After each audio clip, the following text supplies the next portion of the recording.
5 o'clock. Good afternoon, everybody. Welcome to the Redevelopment Commission meeting of June 2nd, 2025. We will start the meeting with a roll call, please. Sue Scamilleri here. Randy Cassidy here.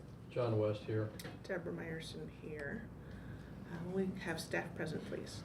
Anna Killian Hansen, Director of Housing and Neighborhood Development. Christina Finley, Hand Department. Tammy Caswell, Hand Department. Jane Cooper Smith, Economic and Sustainable Development. Jessica McClellan, City Controller.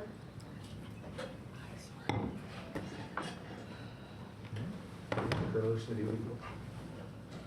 And we'll finish our roll call for the RDC.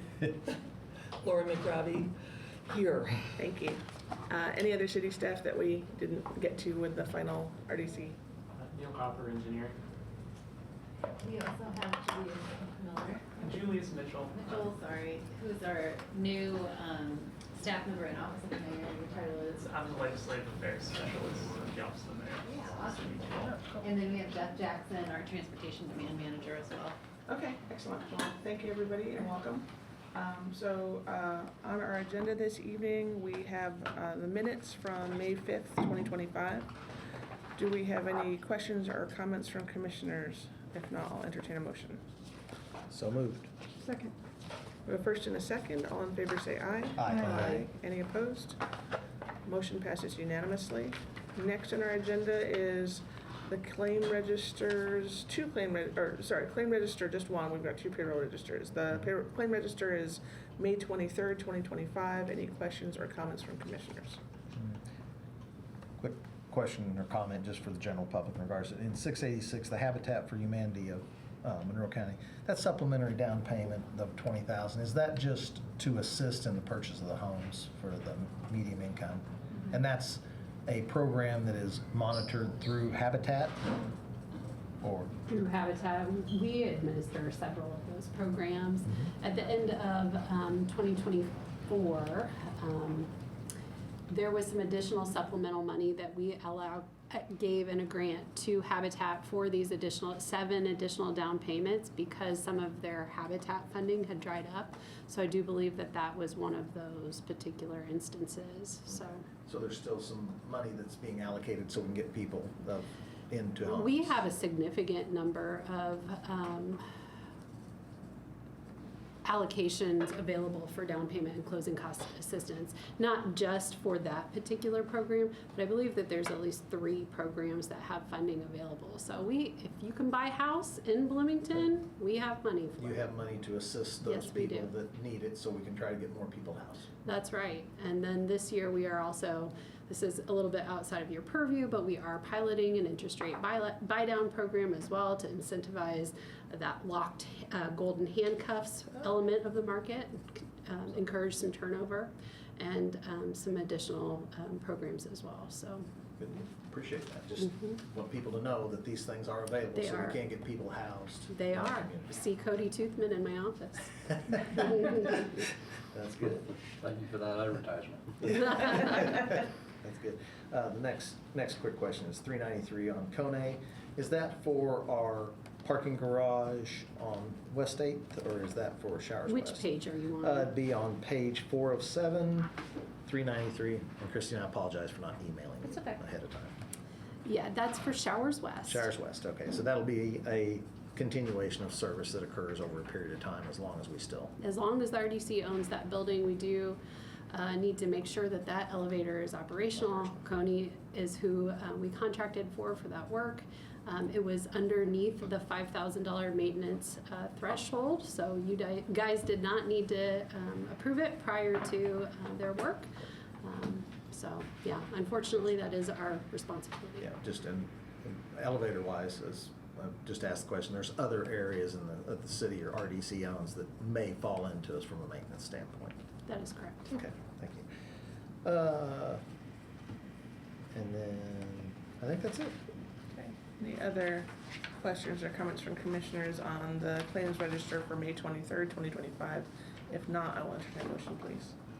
Move approval of the claims register for May 23rd. Second. The first and the second, all in favor say aye. Aye. Any opposed?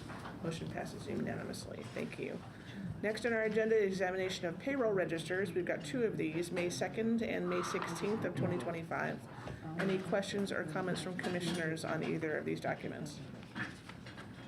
Move for approval. We have a motion and we have a second. Second. A motion and a second. All in favor say aye. Aye. Aye. Any opposed? Motion passes unanimously. Next on our agenda is the report of officers and committees. I'd like to invite the hand director for a report. I do have a short report. Last time we met, I did tell you that we were expecting our allocations from HUD in mid-May. We did receive them. They were not significantly cut, which is wonderful. For our community development block grant, we got $778,293.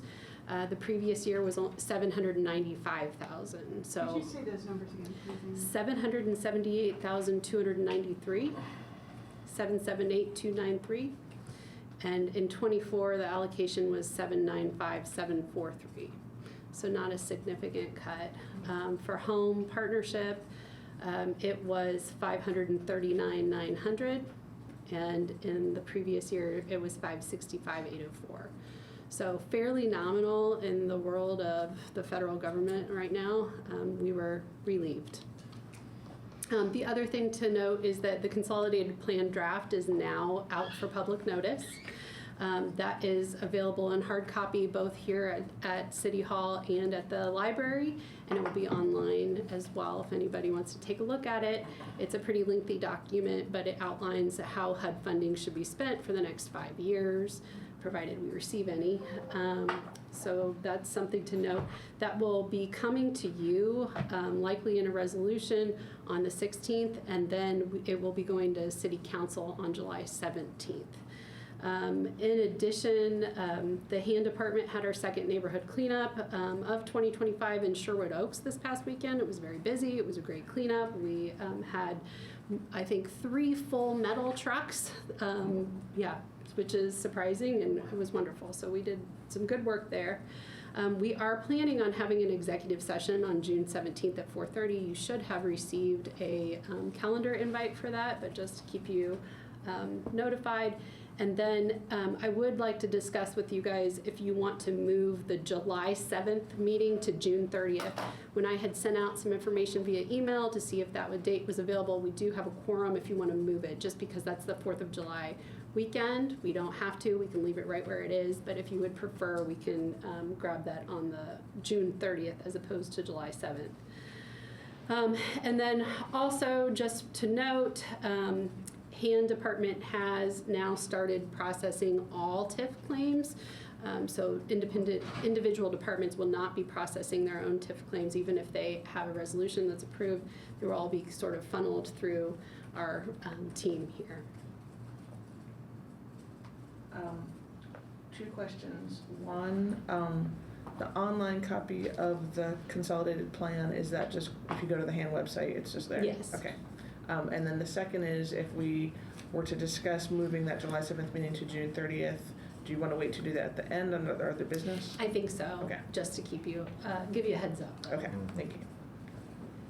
Any other questions or comments from commissioners on the director's report? The only question I got in regards to it is, and I know you don't have a crystal ball or an 8-ball. Right. What's our thought process that the government will or will not, or is it just who knows? I mean, you know as much as I do based on the news, but what we have been notified is that the president would like to zero out CDBG and home in 2026. This is not the first time he said that. He thinks that it's better administered by the local and state governments.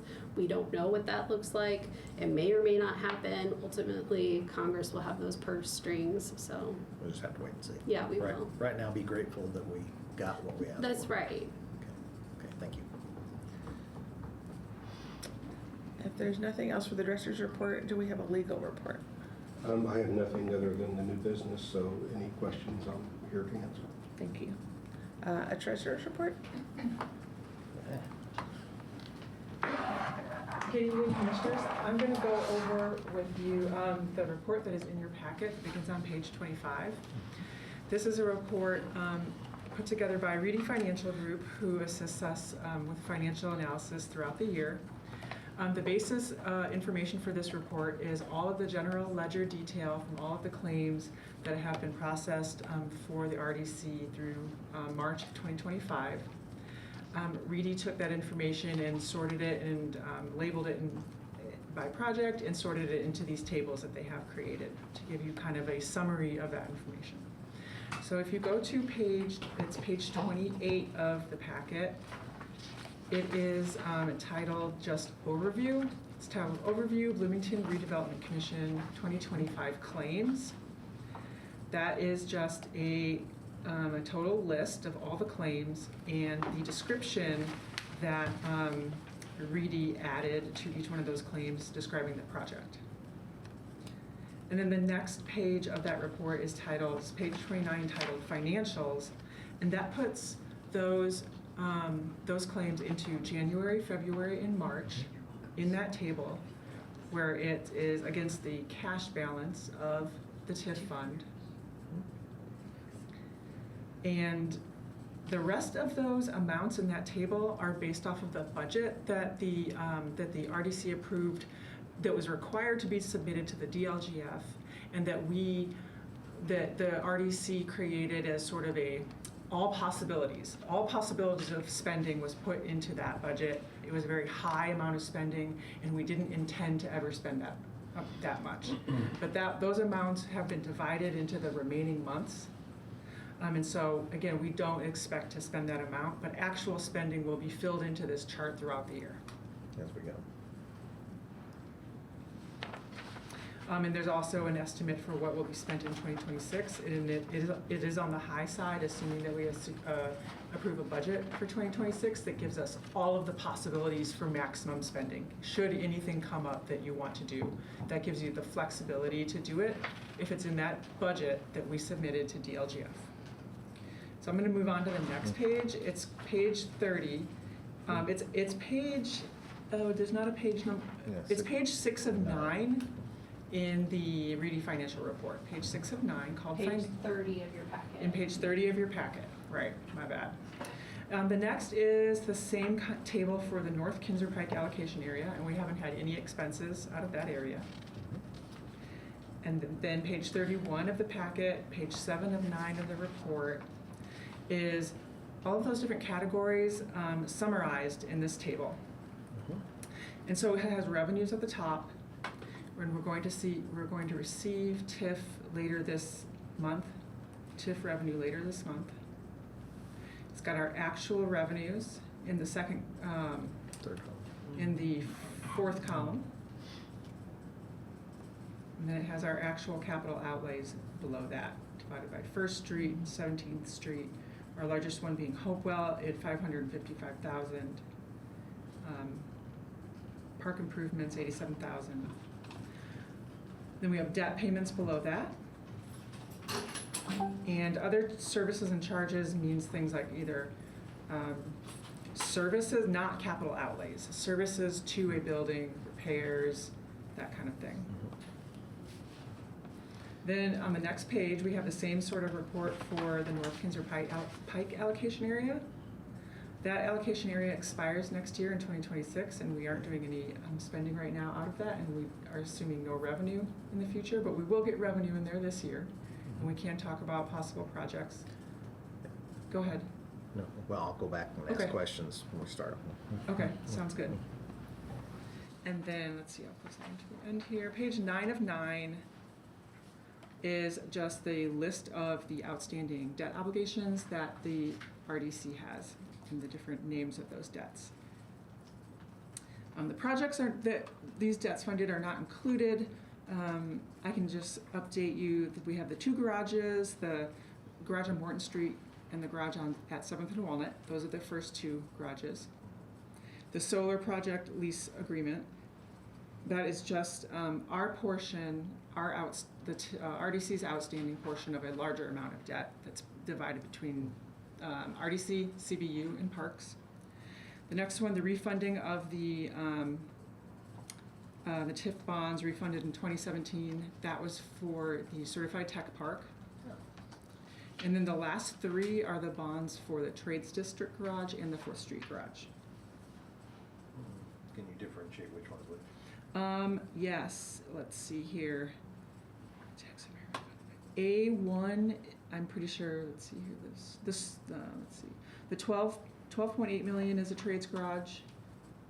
The 10.5 is the trades garage, and the 27.5 million is the 4th Street garage. Okay, so 3 garage. Yeah, bonds.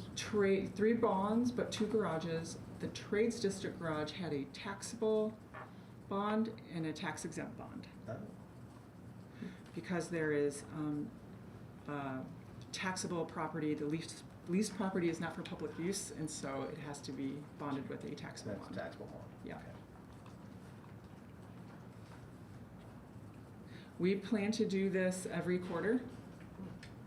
That's great. This is part of the just kind of summarization services that Reedy offered us and that you expressed interest in.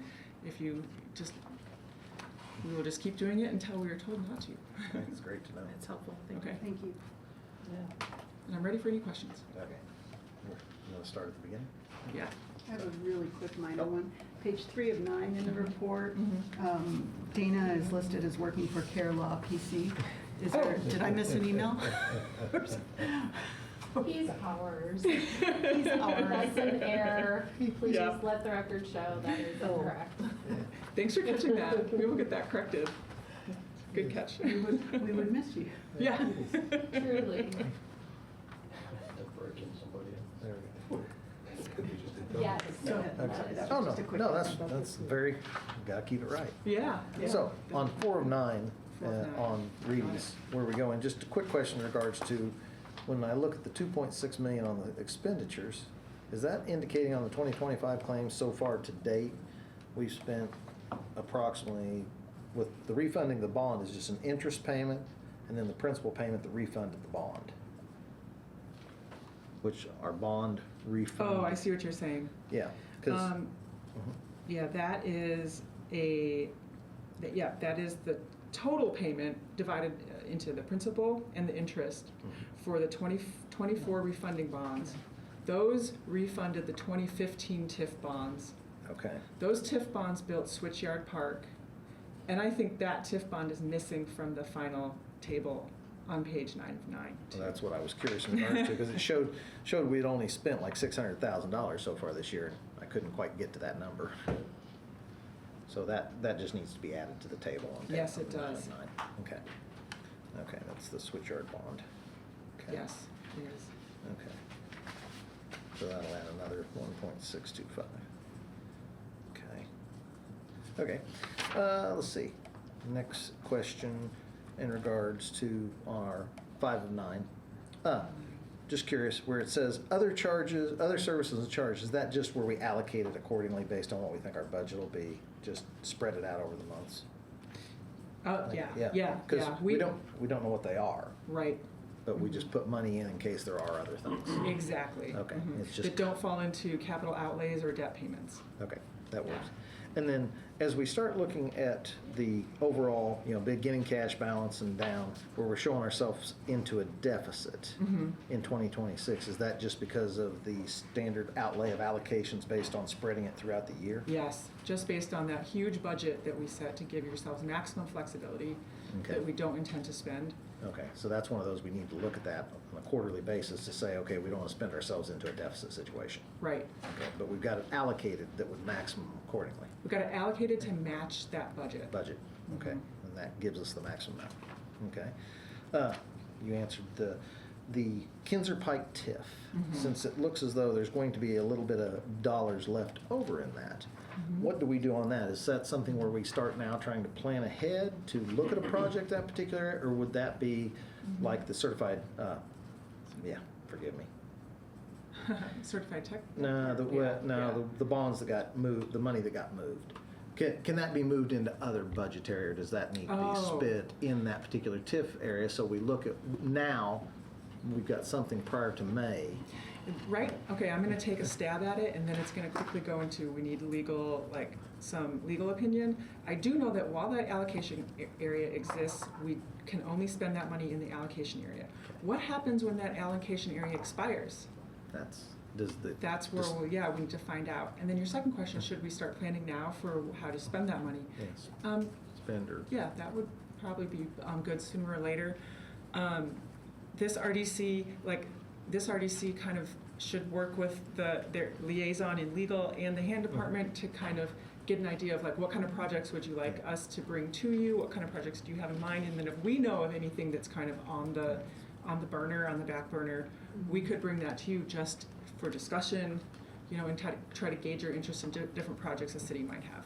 Those are just possible ways to go about. Is there an initial plan for when the allocation area was established that would help with guidance in terms of what maybe was originally intended by having this TIF area? We can look into that. Okay, just because that would be helpful to at least, I realize that as years pass, priorities and goals can change, but nonetheless, it would be a good place to start, perhaps. Yeah. Fair. Yeah, just That's plan fair, ahead, yeah.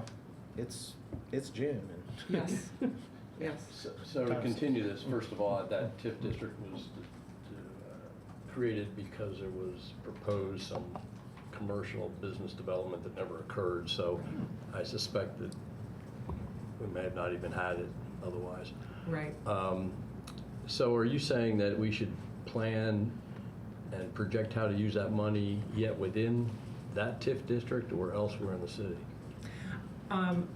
I'm saying that we should plan to use it in this allocation area. Okay. I think that it would be premature to try to spend it. Well, I would agree with you. Okay. That's where the tax revenue came from. That's Right. where we ought to That's spend what it's it. intended Back, for. so we need to look at that Okay. area and see what needs to be done. I in think that there. makes the most sense. I don't care if it's The filling cleanest. potholes, we just ought to use it in that, Well, yeah. They have that potholes area. up there. In the general premise for establishing a TIF district, let's just say, again, because it is something that typically is over several decades, is there an opportunity to revisit so that if the original objectives and goals shift, as opposed to kind of trying to scramble the last year of the allocation to spend it, is there any opportunity for review? I'm just, it's a little different now because the majority of the TIF district we have is a consolidated TIF, but nonetheless, just trying to get a sense of the overall general best practices of how a TIF district would work and how to track the actual original intentions with, the ultimate goal. I think that our best practice would be to return to statute, and it lays out a really nice list of what all the different uses are. And I think that we could take our first stab by looking at that and then kind of maybe deciding of this list, what are the RDC's priorities? We can start from there. Is that kind of what you're getting at? Well, it's a little different. My earlier question was about what do we do now? My question now is, let's just say as we kind of transition away from the consolidated TIF and look to having one just for, let's say, the Hopewell district or, just for TIF districts as traditionally outlaid, are there opportunities during the course of the allocation period to revisit so that it's not just like, well, we set it up, so we're just going to stick with it for the whole long run, even if the actual goals have shifted, in terms of just how, again, responsibility to public uses of the funds. I'm just trying to get a sense of, for the lifespan of a TIF district, what might be done, let's say, a third in, a third, 2/3 in, and then before that, because we're at the last year now, I kind of have a sense of how that is taking shape. I'm just kind of reflecting back. Are there any tools in place to look at it every 5 years and say, does this match the original reason that it was set up for? I'm going to try to answer your question again. I'm going to try to, and I hope I'm getting to what you're speaking to. I think in general that these TIF districts were always created without any specific named purpose. It was just any eligible use of TIF to promote economic development. And so I'm pretty sure that these don't have specific uses. And so tying that thread out over every 5 years, revisiting what are our priorities, revisiting what does statute say we can spend it on. I guess I'm just going to say that again, that I think that still applies because there isn't a specific purpose for each TIF other than economic development within the rules of the statute. Okay. Okay. Thank Does you. that help? I appreciate your help. But you could, to that point, you could sunset it on your own if you wanted to do it. I don't know, Dana. Yes, whether it would be, I'd have to check if it's actually a sunset, but you can always state that you can pass through those to the underlying authorities. Okay. you have that once a year where you do that with each allocation area. Do you believe that you need all of the funds, or can you pass them through the underlying authorities? And yes, as far as it being so broad, and there's 28 now listed uses of RDC funds, TIF funds, that the RDC can use. And so I mean, I definitely like the idea of checking in every 5 years or so and saying, okay, where are we at now? What have we done? Where do we see us going in the next 5 years? And do we need to continue the path we are? Do we need to make a deviation? Those are great things to do, because you get caught up in the taking care of, you know, the regular business and Right. and sometimes, and I think with this financial report, that's probably going to help trigger, like it did this time. Right. It's going to help trigger some of those questions Okay. for us. So yeah, there's all kinds of listed uses, and it's extremely varied. And when you set up the area, you're not sure what you're going to need it for. So you make it extremely broad and say any lawful use, basically. So you can follow up with that. But again, it's always good to revisit periodically where you're at, where you're going, and what you want to accomplish, especially by the end of the time, you know, that it's going to expire.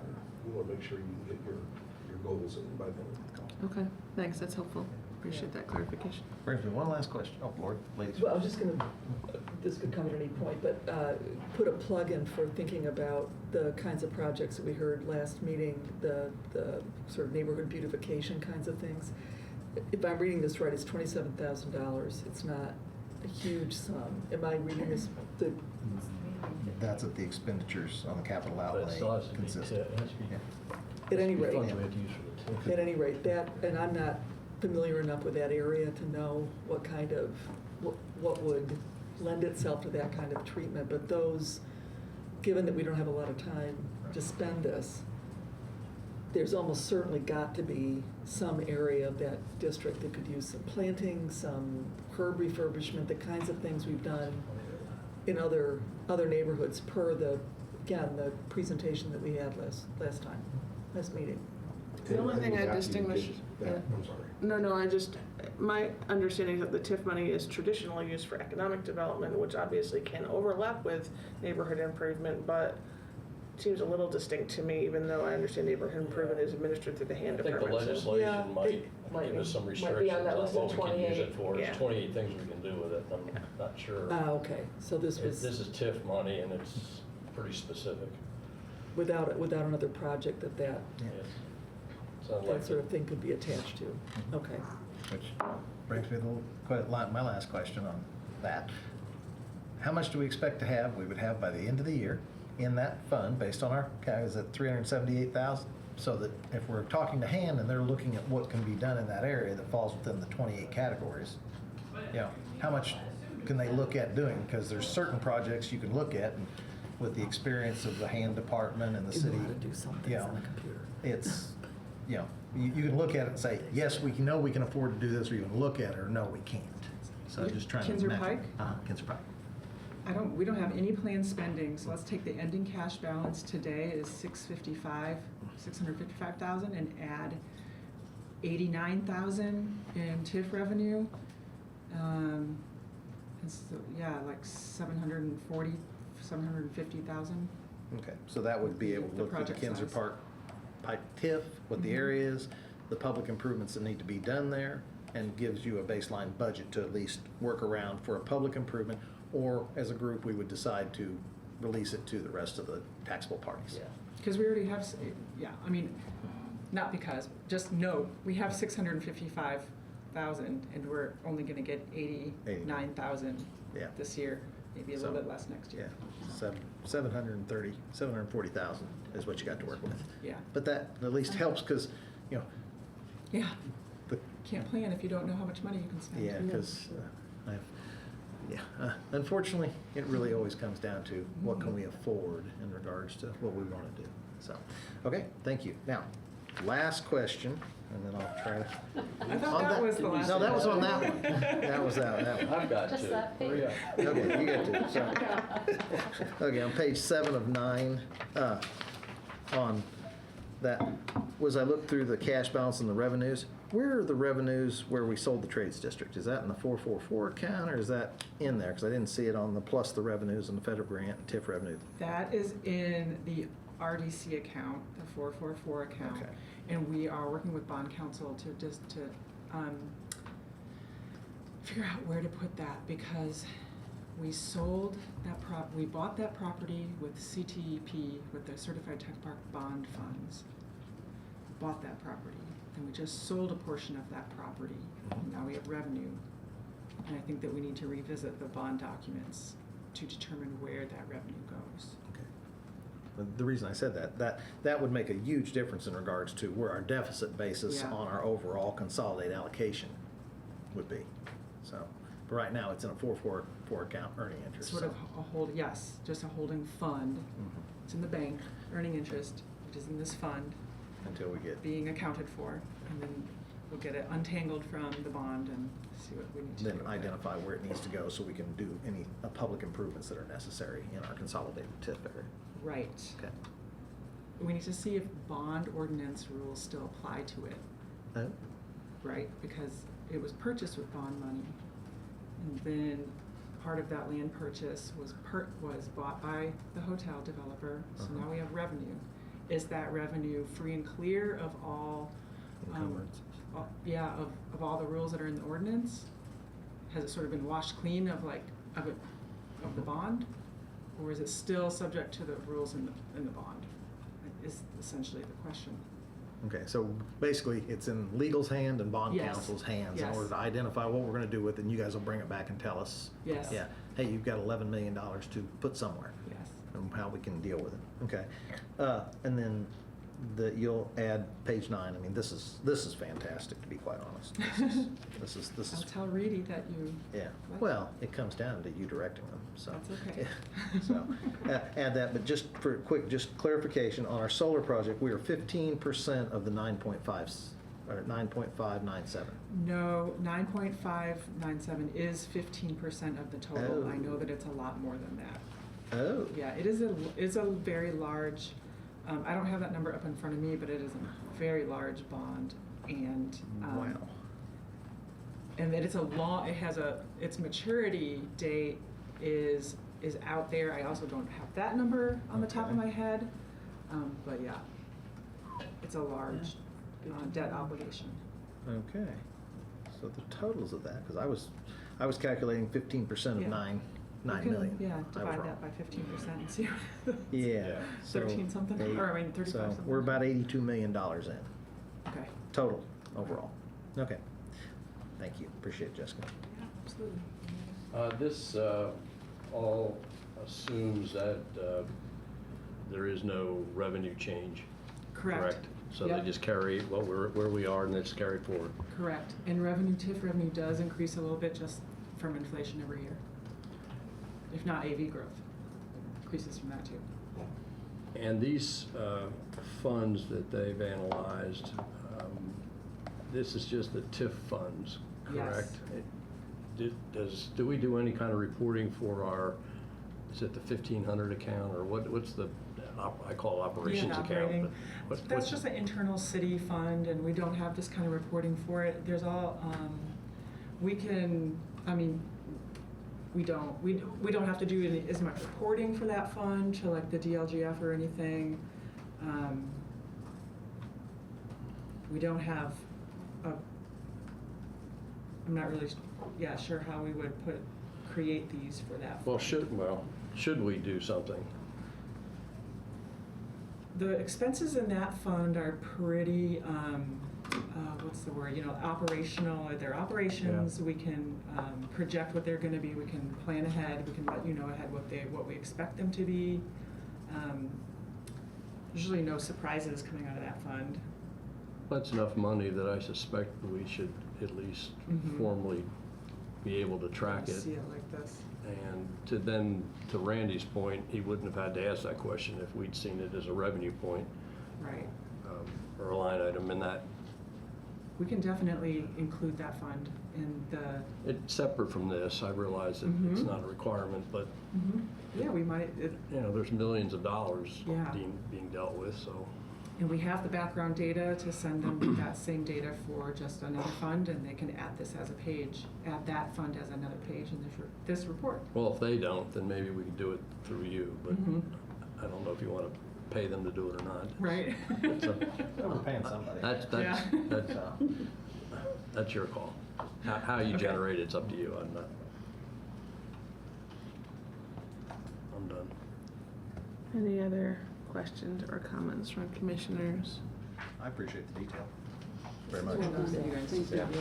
Yeah. Thank you for your presentation. You're welcome. Moving on to a business development update. Yeah, I have a few items to share. Maybe a little more fun than accounting, but, so I just wanted to remind commissioners. No, it wasn't meant to be cold. Jessica gives I think she gives an exciting accounting report. I'm just saying ESD, we're the placemaking team, so this is about parties. There we go. Now we're talking. I just wanted to remind commissioners that the Grand Saloon celebration is this weekend and to encourage you to take a trip downtown and see the festivities. It's free. Mavis Staples is performing along with some other groups on Saturday night. And then on Friday night, there's the 4th and Rogers block party at 4th and Rogers, which is another great component to that event. A missed opportunity for a party. I neglected to pass an invite along in a timely manner for the ESNet, the Trades District Garage Open House. Oh. But Inder Monger, their director, their national director, was on site and wanted to send his regards and thanks. And the team there would be really happy to welcome commissioners for a tour whenever we can schedule that. So they're excited to share it. And then just wanted to note that there was a great meeting to kind of kick off planning process for the Trades District Hotel, which is still one of the parcels that the RDC holds in the district. So after the alley vacation was approved on the council level, that's now moving through the process, or is at the beginning of the process. And then the solar that's in Bunger, we don't have resolution yet, but we know that there are approximately 1,300 panels there that we will be able to go through the asset disposition process with. So that allows us to retain the volume of panels that we need to service our current installations.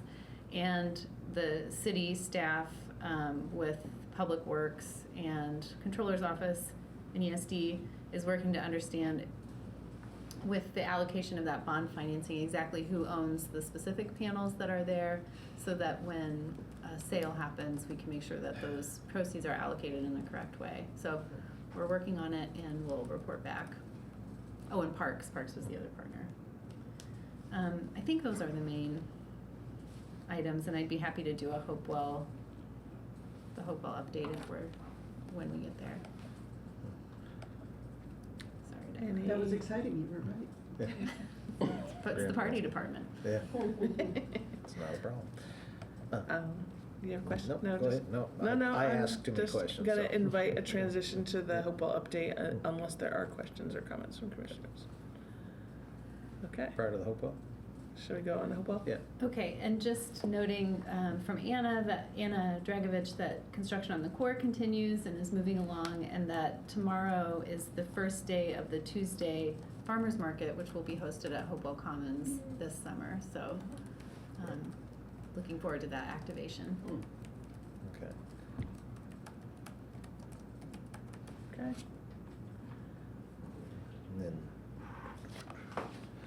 Anything else for Hopewell? No thanks. Good? yeah. Okay. Who oversees the final grass and things on Hopewell? Is that a JD question? Depends on the nature of your question. Okay. Needs to be mowed. Yeah. Does it need to be- Well, I guess what I'm looking at is, as we start moving through the process on Hopewell and trying to do what we can, the presentation is always something that when you see, and, as we go through, and it's a necessity for our community to try to make sure we keep things looking good accordingly. We as a community as a whole, and RDC, should always make sure that what we own is up to the standards that we expect our other community members to have. So with that, as we look at I know Hopewell is a transition, and we're in that thing. How do we look at it and say, okay, how do we get this, like the 714 building and the areas around. I don't know who's responsible for it, so I'm trying to, I know ultimately it is the RDC is responsible. And we have been going through a process to get service contracts out for bid and know who's doing what. Right. I do believe that there is a mowing contractor that's correct, that it has been committed to for the mowing, and you will be seeing some service contracts come up in a future meeting Yeah, 'cause to make I know sure that this is those are not- maintained. But Right. as far as like landscaping or trying to make it look more marketable, that's not something that we've Right. evaluated at this time. It certainly might be something in Well, the future. Yeah, at the present moment, that wouldn't be my expectation. My expectation would be just to maintain it the same way we'd expect any other community member to maintain their property. A weed patch. Yeah, and we So- are. And I'm actually surprised that it hasn't been mowed if you. Well, some As areas of the been- end of last week. Yeah. Okay. Some of it has been mowed, but, you know, the area going down Second Street, and as I was looking at where the core building has asked for that, what's the area that looks there? And then, you know, as we look into the Hopewell area, I know there's still the final portions of the construction contract, but, you know, we get up on First Street and we start looking, and it may have been outside the confines of what our construction was, but what do we have to do to make it at least mowable, presentable, so that if you drive by, it's like, I do believe that efforts have been taken to make sure that they are being maintained. If they're not, thank you for letting us know so we can follow up with the contractor. Okay, not a problem, thank you. And then one last question on solar. If there's a disposition, will that mean it's gonna have to be have a separate resolution on disposition between Parks, CBU, and RDC? I think so. Just, We haven't ironed that out. I mean, I guess the reason it would not happen that way is if we determine that there's one holder. For example, CBU had a large installation that they, I believe, funded that wasn't able to be installed.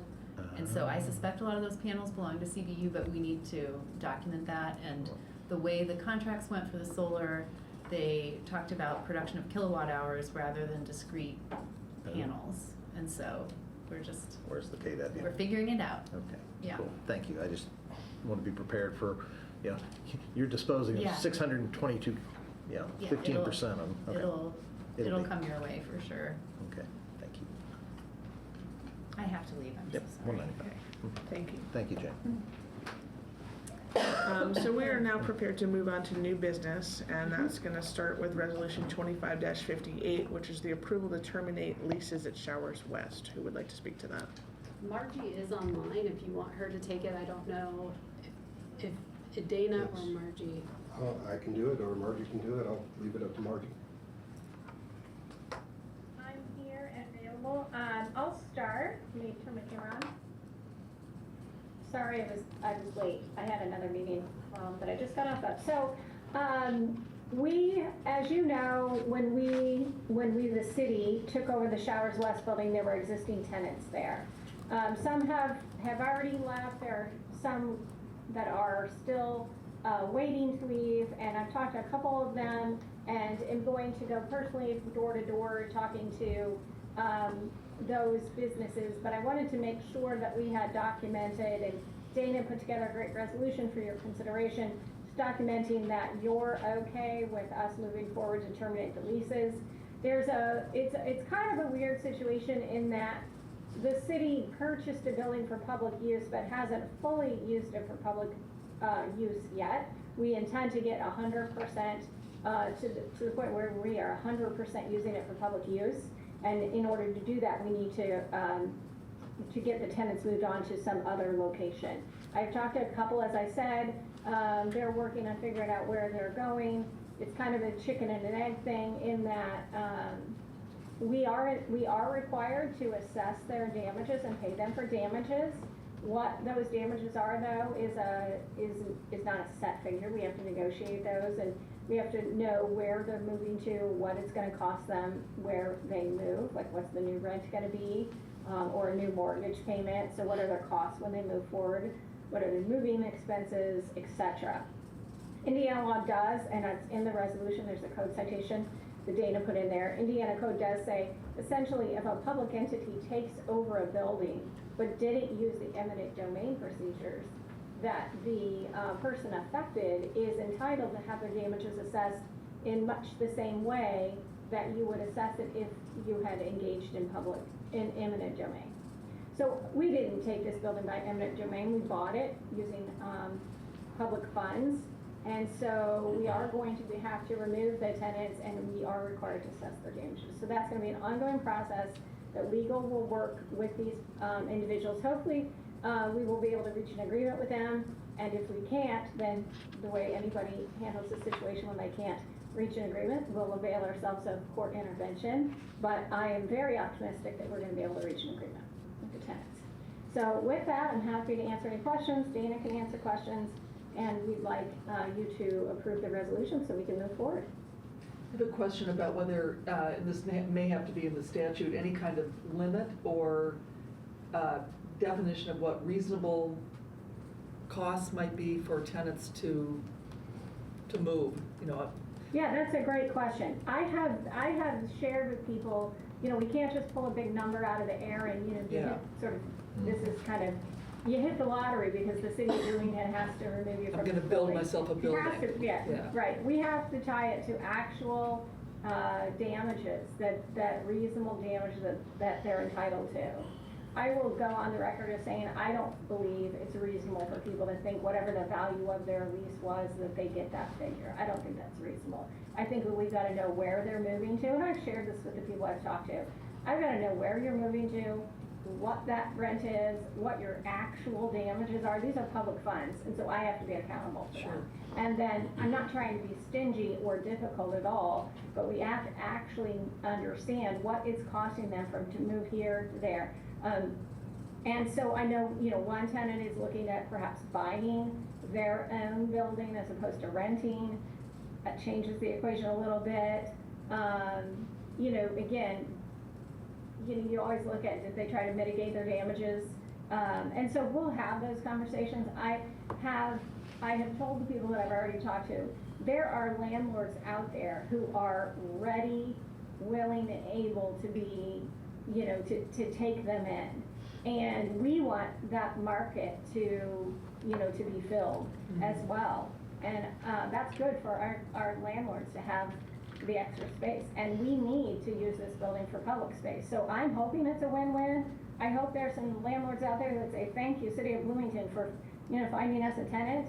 And we certainly are going to be, you know, one idea I've heard that I think is a really cool idea is, and it was shared with me by the person at the Bloomington Board of Realtors that I talked to. There's some of the tenants that are thinking about maybe working with Cook, and this is, you know, I don't think I'm disclosing any secrets, but perhaps to move over to some Cook space in the Chase building and have kind of a little bit more of a cooperative feel, kind of like what we do with the mill for businesses, but something kind of a cooperative work sharing space for nonprofits, which would be super cool. And if we could somehow help, you know, instead of sort of making lemonade out of these lemons, that would be great. If, you know, part of the money we're paying for damages goes towards getting them into that kind of space. We'd like to see that get off the ground. So, you know, it's going to be a work in progress. I think Dana's going to be helpful. Chris Wheeler, I've got a couple other attorneys in our office that are helpful. Chris Cochran had been involved early on and had secured, you know, some of the tenants. In fact, Dana was one of the tenants who, you know, the small world that it is, Dana was a tenant who was removed from Showers West, and now he's going to be working on this very issue. So no conflict of interest there, by the way. He's been paid. He's done. Yeah, we just would like you to, happy to answer any questions, and we can report back as we make progress on this. My goal is that we would be able to get the tenants moved out by October. So that's my goal. Okay. Margie, I've got a question. I'd ask for the expiration dates of the leases for each of the 8 tenants. We can, I don't have those in front of me. We can definitely follow up with that information. Some of the tenants had extensions, and there were several that have sent, sort of, I think they were sort of all talking to each other and said, hey, we better exercise that extension. And so I'd want to look back and see who we got extensions from, but we can get you those. Again, I don't know how relevant, that's not going to be generally relevant to me in my negotiations, because I just don't think that that's how you do the math, but we can get you that information. Well, a little disagreement here. I think it is relevant. And it's kind of important to know that before we would vote on this, but clearly it's Well, not I mean, I information think I'm they're gonna gonna get. have to be out, we have to use this building for a public purpose, so they have to I be out get- one way or another. I understand I mean, that. we're not going to go through an eviction process, I'm gonna work with these people to make that happen, but we are required to use this building for a public purpose. And it's unfortunate that, you know, things rolled out the way they did at the end of 2023, 2024. But now that, you know we have to get people out of that building, it's gonna happen either by agreement or through, you know, some other, you know, judicial intervention. But regardless of how long their leases are, we have to start using this building for a public purpose. And that's, you know, that's a requirement. That's not just something we want to have. Margie, just to clarify on that, we are using the building for a public purpose right now. We just have Partially. additional, partially. So we Partially, yeah. fulfilled We part of our use it. requirement on the bond. Yeah. Uh, Yeah, and I've talked with bond counsel, and Jessica has on more than one occasion. They want us to have it used 100% for public purposes. Right. So it's not really an option that I have that I can you know, allow this to continue to be used for, not to be compliant with the agreements that was entered that were into. issued when the bond was, when the bond was issued. Yeah, and that was previous administration. Mhm. Yeah. And it was promised that it would be used for a public purpose. With that, is that significant based on bond counsel for the October 31st or 13th, excuse me, October 13th date, or is that just a date we've identified to try to move things forward? We don't have any. That's a date that I've identified to move it forward. Okay. That's a date the bond council is comfortable with. Okay. And so I'm trying to make sure that we, you know, that we comply with all of our requirements. Okay, thank you. Any other questions or comments from commissioners on resolution 25-58? If not, go ahead. No, go ahead. Oh, I'm just gonna open it for public comment if the commissioners are done with their questions.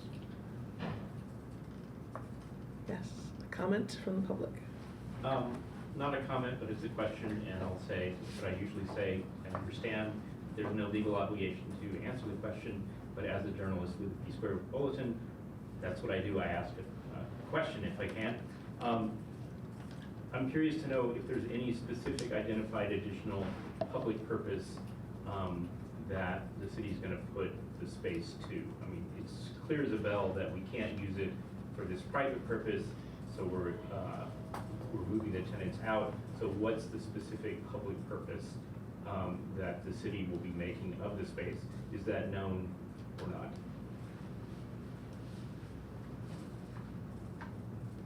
Is that a question that you want me to answer? I know Anna's in the room, but Jessica's there, other Dana. I'll but take I'm up happy- that question as a commissioner. I'll take up that question as a commissioner and invite you to respond, Margie. Okay, I, to be honest, don't know exactly what offices are gonna move into Showers West, but it's my understanding that we intend to use that for, additional office space. We're fairly, tight quarters over here. It's my understanding that we're gonna use that for additional office space, but I haven't seen the specific plans yet. And I think some of that is, and I don't know if Jessica or Anna or somebody else has additional plans that I haven't seen, but I believe it's just gonna be additional, you know, city office space. I believe Margie is correct. I don't think that there's an official plan on who is moving where and when. I think that the mayor's office is working on figuring that out now, but there is no official plan on who is going where. We have, I mean, just for the record, we've modified some office space over here. Legal, HR is currently modifying their office space. I would expect that they would stay put, but I don't know what beyond that, who, you know, what they're gonna use it for, or how extensively it's gonna be remodeled. Any other public comment? Otherwise, we might have one more Dave commissioner. Hartstead's hand is up. Oh, thank you. Yeah. Good evening. My name is Dave Harstead. I am a commercial real estate broker here in Bloomington.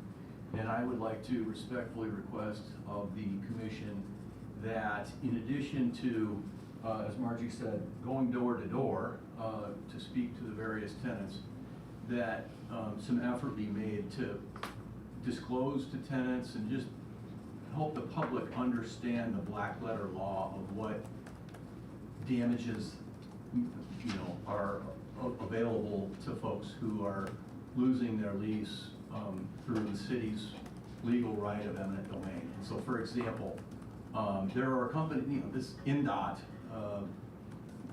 condemns, property interests all the time. There should be some pretty clear black letter law as to what damages should be. And I think that would help de-escalate and make things more swift and amicable. If we could, for example, to John's question back and forth with Margie about is an exercisable option compensable, right? There's got to be law on that.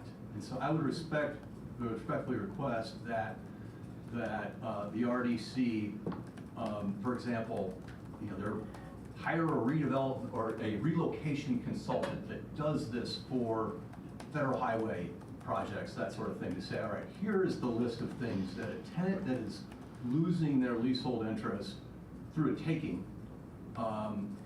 here's the way damages are assessed and calculated for that. And so I don't think anyone's contesting your right to terminate leases by eminent domain, but I do think that we could really make this process a lot easier if we brought in an outside expert who said, here are the buckets of compensation, and here's the methodology for calculating damages. Thank you. We have another one. Another public comment, please.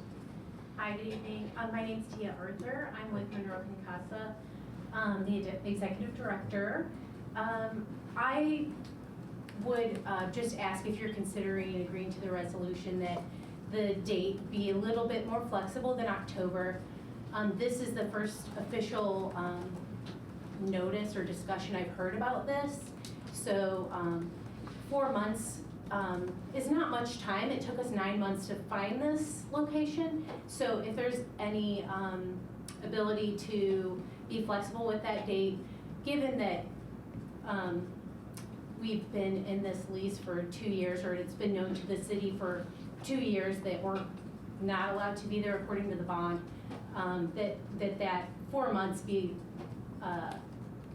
potentially extended to at least allow us the ability to timely find a new space. So if there's going to be any agreement tonight, that I would ask that the October date be reconsidered. That's all. Thank you. If I may comment on that, I do appreciate that October feels like it's coming up fairly quickly. However, as I mentioned earlier in my conversation, the city of Bloomington had hired a professional, Chris Cochran, who had met with all of the tenants, I believe including CASA, to talk to them about this requirement that they move out. It's not clear to me why all of the tenants didn't get successfully moved out while the city was contracting with Chris Cochran, but here we are. And so it's not, it's been in the news and it's been public knowledge for, many months, as she explains, that this process going to happen. So I don't think that this is a surprise that this is coming, and we are, again, required to use this as public space. And believe me, I've tried to sort of if we're getting the rent and we're using the rent as a public purpose, isn't that okay? And the answer by bond counsel was no, it needs to be used for a public purpose. And so I feel it's rather important that we comply with the requirements when we bought that building, what we said we were going to do, and I can understand that a few months might not seem all that long, but we are definitely willing to work with all of the tenants to try to help relocate them. And I'm told that there is available commercial space nearby. I'm just confirming if there's any further public comment, and then I will turn it back to commissioners, because I understand that there's some further comment from commissioners, but if there's no other public comment Ms. Arthur? I really appreciate Ms. Rice's comments. And Chris was in communication with Chris Vichet, the previous executive director. Once Mayor Thompson came in onto the administration, we were informed by Chris that we no longer needed to worry about this issue, and it wasn't something that we needed. We were told that we don't need to relocate, that Mayor Thompson was not interested in having us leave any longer. So we didn't look into it any further, and that was per Chris Cocker. That's all. So no one's talked to me. Thank you. Okay. May I also just add real briefly on the subject of time, if there's any build out required whatsoever, you've got permitting, contract bidding, mobilization, anybody in this room, you do this all the time. You can't possibly do anything other than carpet and paint within that time frame. Thank you. I'm going to turn it back to commissioners, because I know that some commissioners have some additional comments. Mr. Weston, you want to start? Yeah, I don't want to argue with Ms. Rice, but I think it's imperative that the city would have given written notice that this was to occur, and I don't believe that was done. Correct me if I'm wrong.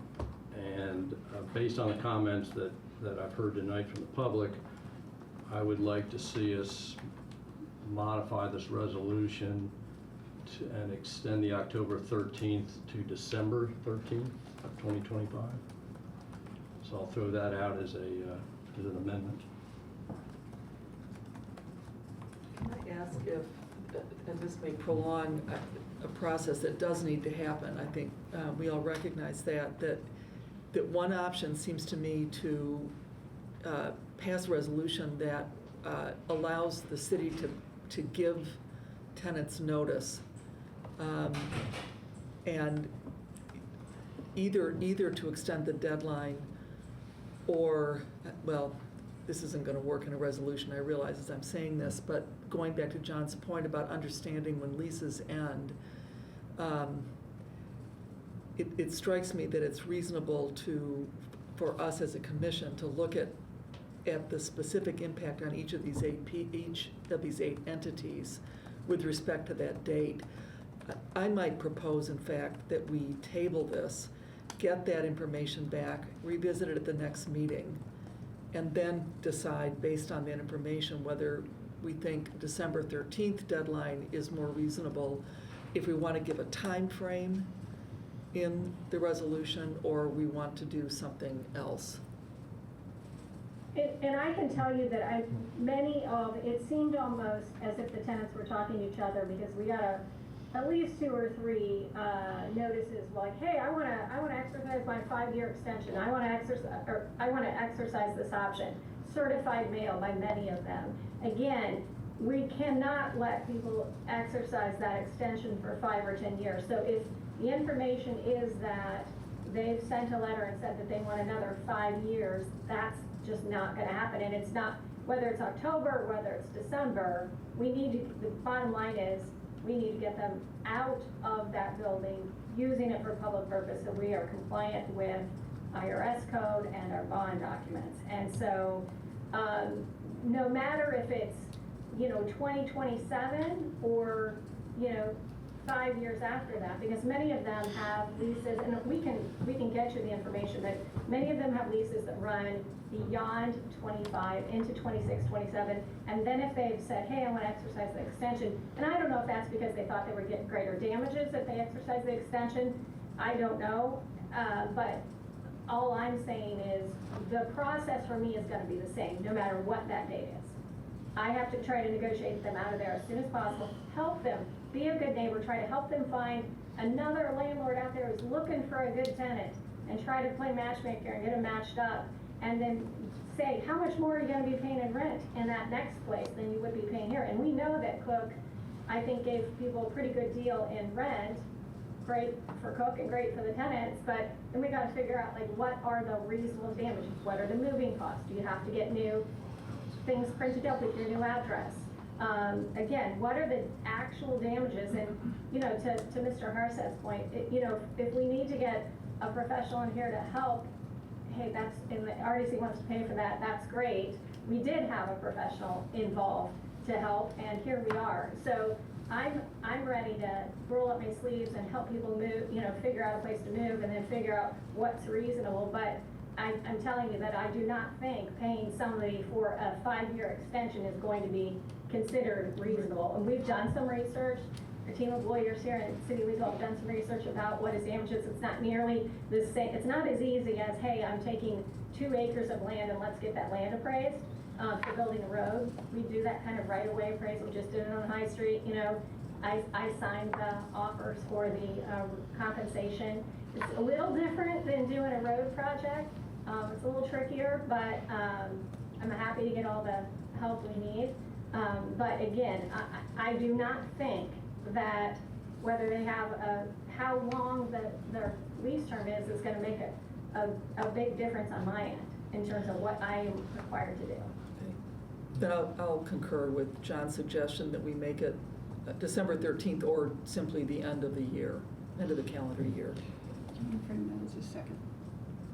What is the protocol under the Thompson administration for communication with tenants in terms of the written notice that was mentioned? I'm just trying to get an understanding because I certainly understand that Mr. Cochran was available under the previous administration as a resource for tenants, but clearly there was some shift in how that communication happened with the change in administration, and I'm just trying to get a clearer idea of what the expectations reasonably were of tenants since the Thompson administration began. Well, I can tell you that Mr. Cochran was still working on it when we came in. And so I was not aware that he told people that they didn't have to worry about it. That is news to me.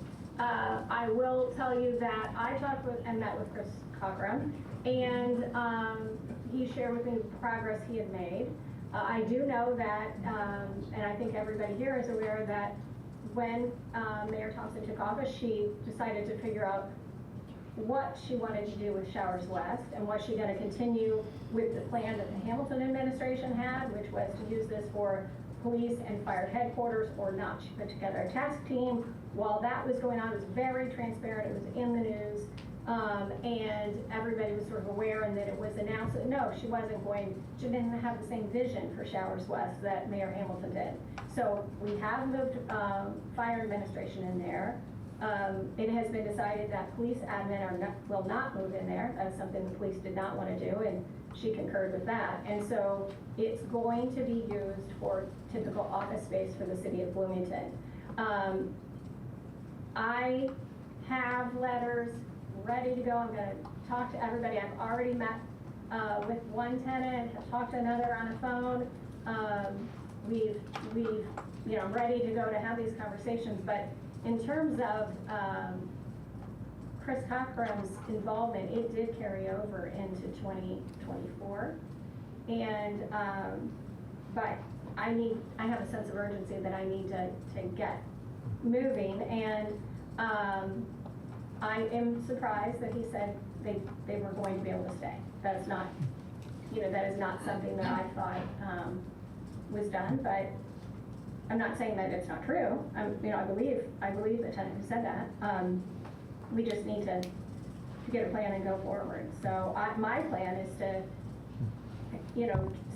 walk these letters over to each tenant if you agree that we can move forward, and then start the conversations in earnest.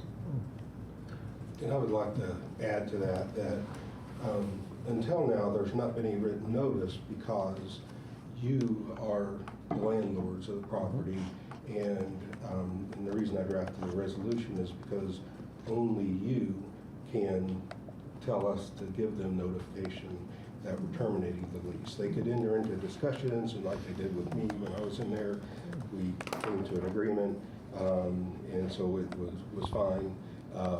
But to keep the process moving at this point, there does need to be written notice, and it does need to come from this group.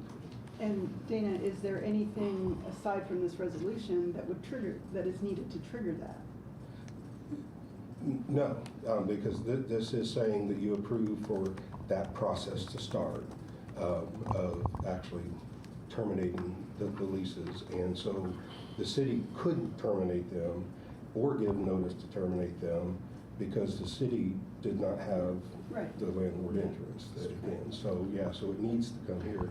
And I do think that they, even honestly, in my opinion, once you work out an agreement, if you're going to do a build out or something like that, I don't think that bond council would worry too much about an extension past that December 13th date or whatever date you choose, because it's happening and it's going to happen. And so I think that there is still flexibility there with the tenants so that you can work with them as well. But we've got to start the official process, and that's what this resolution does, is that Would it an starts extension, officially. I'm sorry, I'm sorry?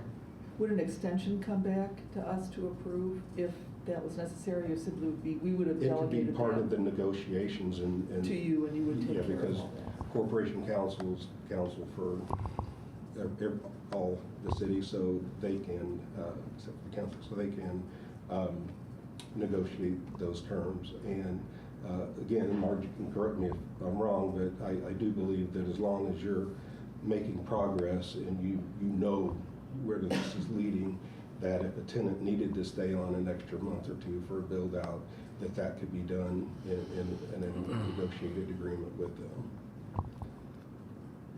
Well, I'm still going to make, You've got a motion and a second. my on this motion still amendment. stands. I don't want to go on a case-by-case basis. I want to give everybody the same amount of time. Just point of clarification, Margie, if you can. And now that we are in a public situation, without any questions, that the leases need to be terminated due to the bond. Otherwise, we as the RDC, the city, would be in extreme difficulty on an $8 million bond. Well, I've talked to bond counsel. Bond counsel, we sold the bonds from, so we were buying that building to be used for a public purpose. It could be used, it doesn't have to be used for the public, or for the police and fire use. Right. It can be used for any public. Any purpose. public So section. we correct to that question, yeah. Okay, so. And, but it does need to be used for a public purpose, and that does not include letting private tenants use it. Right. Again, it's a weird situation. We don't have to use the eminent domain statute because we're taking possession of a building we already own, right? So Right. you use eminent domain when and certainly, when I come into this and thought about, like, yes, the city of Bloomington has the legal authority to exercise eminent domain and take somebody's yard for a road. Certainly, the city can go back in and take its own building that it already owns for its own use. Of course, that's the conversation we had and did our research, and the answer is yes.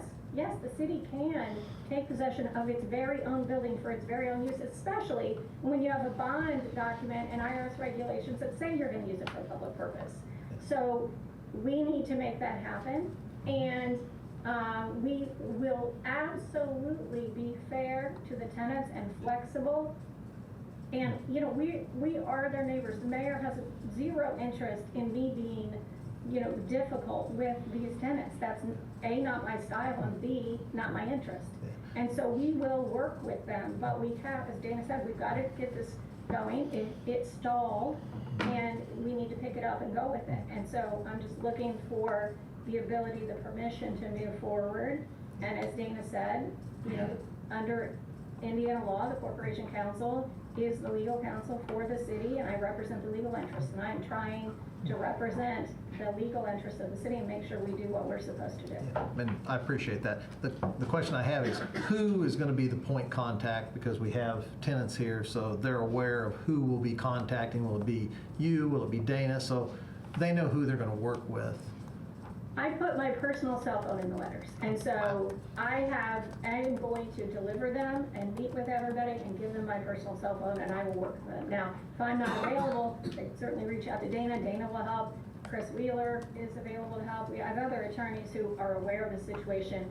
I like to never be the one with all of the information in case I win the lottery or to hit my bus, I prefer to say win the lottery. But I like to have other attorneys who know about what's going on too, so if I'm not here, somebody else can answer the question. Okay. So yeah, I'm gonna make sure that people know exactly how to get hold of me. Okay, I just wanted to make sure who it is, so thank you, appreciate it.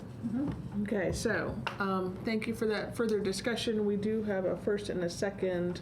And just remind me, I don't know if I caught, because there was a proposal for an extension through December, if that was based on that, if the motion made was with that amendment. Yes, well, with December 13th, or I was suggesting we simply go to the end of the year. I don't know if there's a reason not to go to the end of the year. It feels a little arbitrary. Well, Hard to so is remember. October 13th arbitrary, so True. I just moved it Mhm. because I thought if we ran into some issues and we needed a couple of days to clean it up, we'd be done by the end of the year. It's a good point. That's really why I picked the 13th. Okay. Okay, I just want to. I don't even know what day that falls on. That's what I was looking at. Halfway through the end of December, guys, good luck finding somebody. Because most of us are getting. Yeah, you want to get it done somewhere before the holidays, and I just didn't want Then this dragging out. I will make my proposal contingent on a December 13th.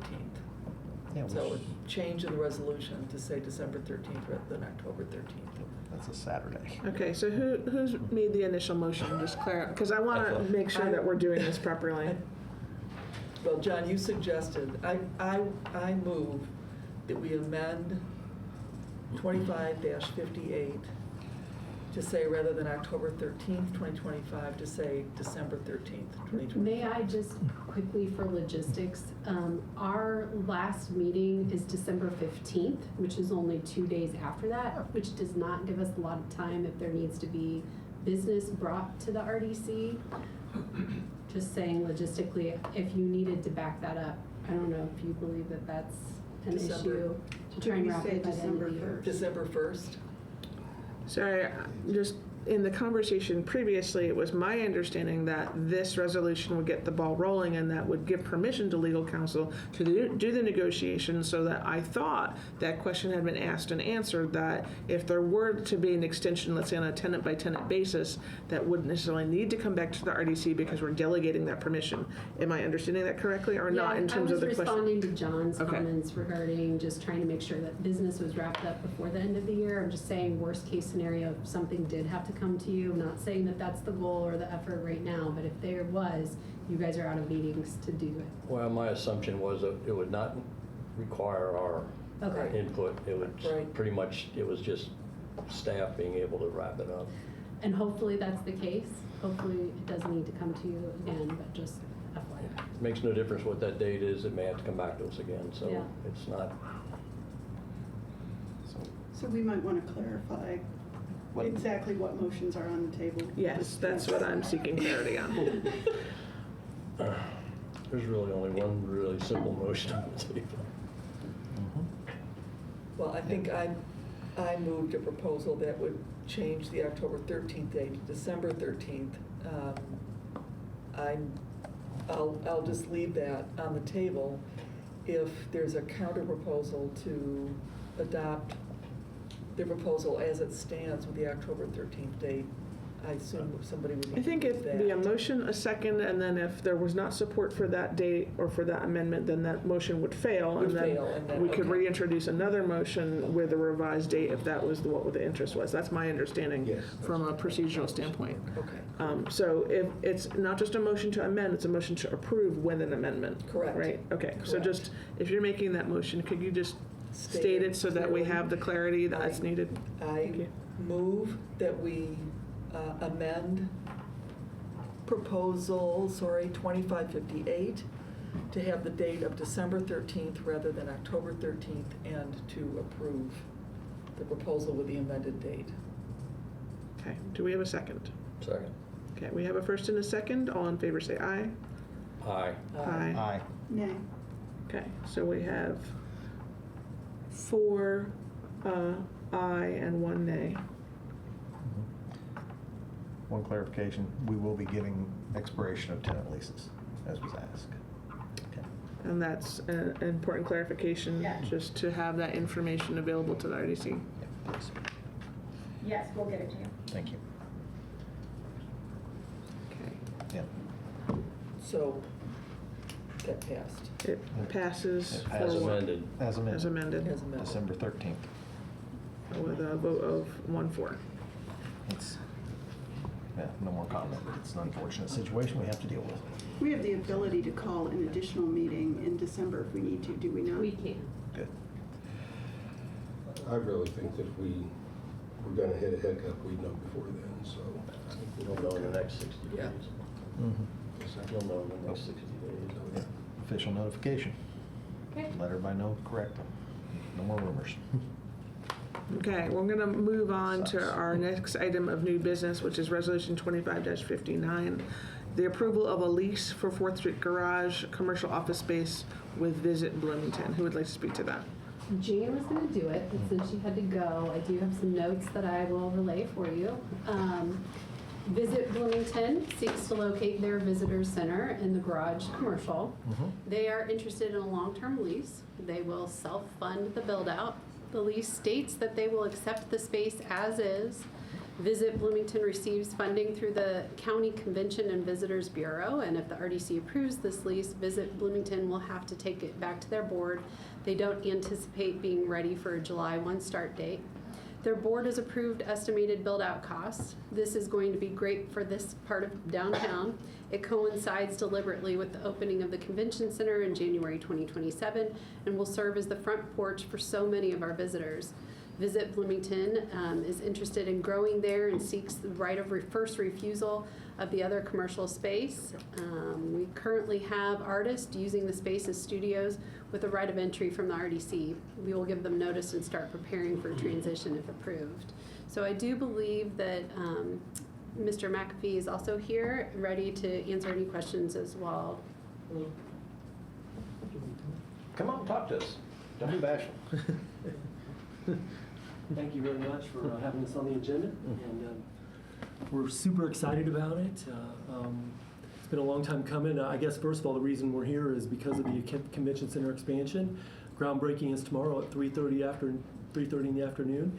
Anybody here in the room, anybody watching, you're invited to come to that. It's across the street on the east side of College where we'll be doing the expansion. Immediately afterwards is a reception back in the Monroe Convention Center. So please come and celebrate this monumental occasion with us. But yes, we're here. We're excited. Everything you said about why we want to move down there.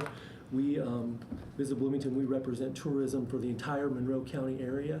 Obviously, we're the main marketing arm of the convention center, along with the convention center itself, and hopefully with a new host hotel that'll be developed in the coming months as well with their sales team. And all three of us will be working together to fill that building with groups of 500-600 business travelers coming into downtown Bloomington Sunday through Thursday when we need that business the most. We're genuinely excited about this. Like we said, timing-wise, I have a board meeting on June 18th of this month where I'll be presenting this to my board. And then on June 26th, the Monroe County Convention and Visitors Commission, I'll be presenting it to them there. Got to understand that I have no money for this in my 2025 budget. Didn't even know about it. I'll be presenting my 26 budget to them as well here in June. We budgeted last year for 2025 in June. That's how far in advance we have to do it before we go in front of the county council in the fall to get it approved. So the money is there in keeper's tax. The county or the Convention and Visitors Commission has it. Like I said, they have pre-approved by pushing this forward, and that's where we're at with it. So we'll kind of have to figure out that timing, but it is, everybody is on the same page about making this happen and wanting to be there. Let's see. Pardon me, Mr. McAfee. Yes. I know who you are, but could you just, for the public purpose, Sure. do an introduction so that Sure. that's on the record? My name is Thank Mike you. McAfee, and I'm the Executive Director at Visit Bloomington. We are the Convention and Visitors Bureau for Monroe County. Thank you so much. We're an independent 501c6, and I work for my board and that Monroe County Convention and Visitors Commission. Just want to make sure. I guess my question would be, is there any estimate, and we are very sincere about that additional space, very excited about the possibility of building a visitor center in the space that's open now, and potentially in the additional space, having our professional offices there. We will probably have to, we're looking at space in Fountain Square right now for our offices because there's not enough room in the one side. So I would like to know if you have any clue as to when that space might become available. We're believing when we do this and we invest hundreds of thousands of dollars into this visitor center, we don't plan on leaving. I do see we've got a 1 5-year lease with the opportunity to re-up it 4 times, so we could lock it up for 25 years. That's what we're interested in. And I would like to get back in there as soon as possible with an architect and a contractor to start getting some estimations on the cost for build out and things like that. And then my other question is just who's the best person for me to work with on getting in there and sharing information back and forth. But just so excited about this. It's been a long time coming and it's going to be great. Happy to answer any of your questions. I've got a question. Yeah, questions or comments from commissioners are welcome. I've got a couple lease questions. And Mike, I think this is a great opportunity also, so I really look forward to you being able to pull this off. And I'd like for us to be able to, I don't know how exactly we would handle this, but this, if we're approving this lease, it kind of ties the commencement to June 1, which isn't really viable. So I don't know how we do it so it's flexible, but I'd like to make it more open so that it works with the tenant's timeline. It's the terms outlined or for the lease are hereby approved and authorizes the president to sign the final form of the lease. So the terms would be the same. The start date could be easily modified because it's not ready for signature today because we don't have that. I just didn't want this resolution to tie into the June 1. No. Okay. It's what is listed in the 5-year lease terms are the general, and it is just a draft in Exhibit A. So, so it can be modified to fit the parties' needs. This, if I read this lease correctly, it's a gross lease, not a net lease, so there's no pass-throughs, correct? That is correct. Okay. And then one other, on Article 7,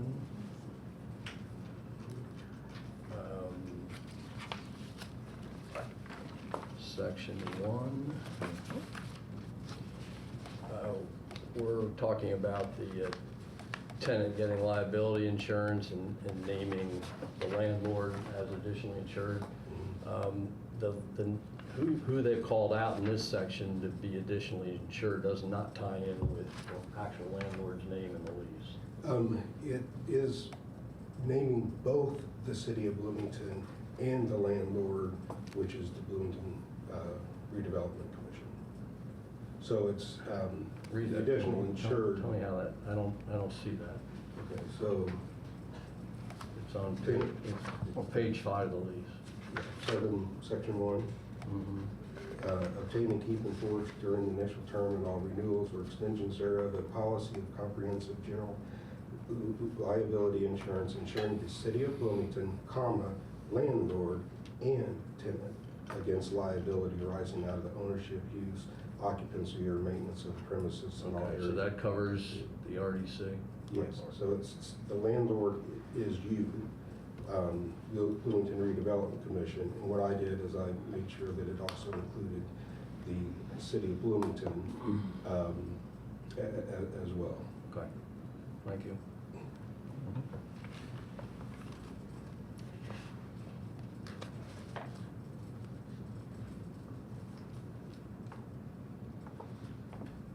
No, I'm good. Okay.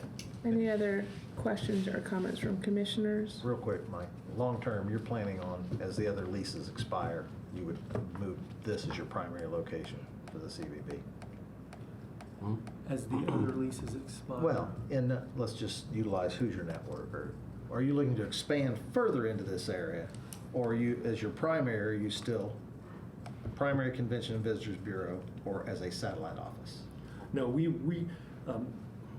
our current facility on North Walnut Street, we retired the debt on that many years ago, paid for that with innkeeper's tax, but that is an asset of the county commissioners. Oh. And when we leave that facility, they will own it and can sell it or use it for other purposes. It's too bad. We'd love to have the proceeds from that building to use for our build out, but that's the way it works. And again, I look at it as the tourism industry once again is giving back $1 million asset to the community to use for other purposes. But we'll again, I'm not quite sure of how the move will happen. If best case scenario, we need to be down there. I need to be down there with my team in that visitor center and our sales force. And if we were to move our professional offices into Fountain Square Mall, for instance, we were just looking at a CFC property. We could walk across that bridge or walk out the door and around the block, and we're right there with my team of 2 to 3 people that's running the visitor center. So, and eventually we'd rather be in that adjacent space, so we have both our offices next door to the visitor center, and they're connected in that way. We just know we need to wait till the other groups might vacate it. Okay, that answers the question. I was completely unaware that the CVB did not own that building. Okay, thank you for clarification. So, Okay, any other questions or comments from commissioners? If not, I'll open it for public comment, either online or in person. Seeing none, I will invite a motion for Resolution 25-59. Move approval of Resolution 2559. I will second. We've got a first and a second. All in favor say aye. Aye. Any opposed? Motion passes unanimously. Look forward to having you down here. Thank you so much. Thank you very much. I'll be in touch. And then, who should I get back to with comments, questions? Jane. Jane? And, Cooper yes, Smith. and Jane's she'll on my loop- board of directors, so thank you. She'll loop us in as well, Dana. Thank you. Thank you. Thank you. Next item of new business is Resolution 25-60, ratification of emergency services provided and for payment thereof to B&L Sheet Metal. Who would like to speak to that? I would be glad to talk to you a little bit about this. So in February, 5 leaks were detected from the roof drain piping that were impacting the fire administration officers and offices in Showers West. Public Works contacted B&L Sheet Metal for emergency services. This claim crossed my desk, and because it is over our $5,000 threshold, it has to come before you for approval before we are allowed to pay it. So that's where we are. Okay, thank you. Any questions or comments from commissioners on Resolution 25-60? We own it. Okay. Seeing, go I ahead. got one question. Yes, please. Is the fire administration paying rent? That is a very good question. I don't believe so. So is there a lease? I don't believe No, so. there's no lease. Okay. Should there be? That was the question. I'll look into it. Yeah, that would be helpful for just understanding what the plan is for that, Yeah. especially if there's cost to the landlord involved, so. Yeah, this is a capital improvement, more or less, so we've been paying for it anyway, but. Right, but it looks like more I'd of like a- to know how maintenance is gonna be handled, and particularly as we're going forward, if we're gonna continue to own the building, then there'll be lots of other people in there too, and I don't think it's a money-making affair, it's just how stuff can be handled. That's all. Yeah, Very good point. I'll look into it. thank you. Any other questions or comments from commissioners? If not, I'll open it for public comment on Resolution 25-60. Seeing none online or in person, I will invite a motion for this resolution. I'll make a motion to approve 25-60. as Second. presented. A first and a second, all in favor say aye. Aye. Aye. Any opposed? Motion passes unanimously. Thank you. Next item on our agenda is Resolution 25-61, which is the approval to terminate the Indiana Legal Services lease at College Square.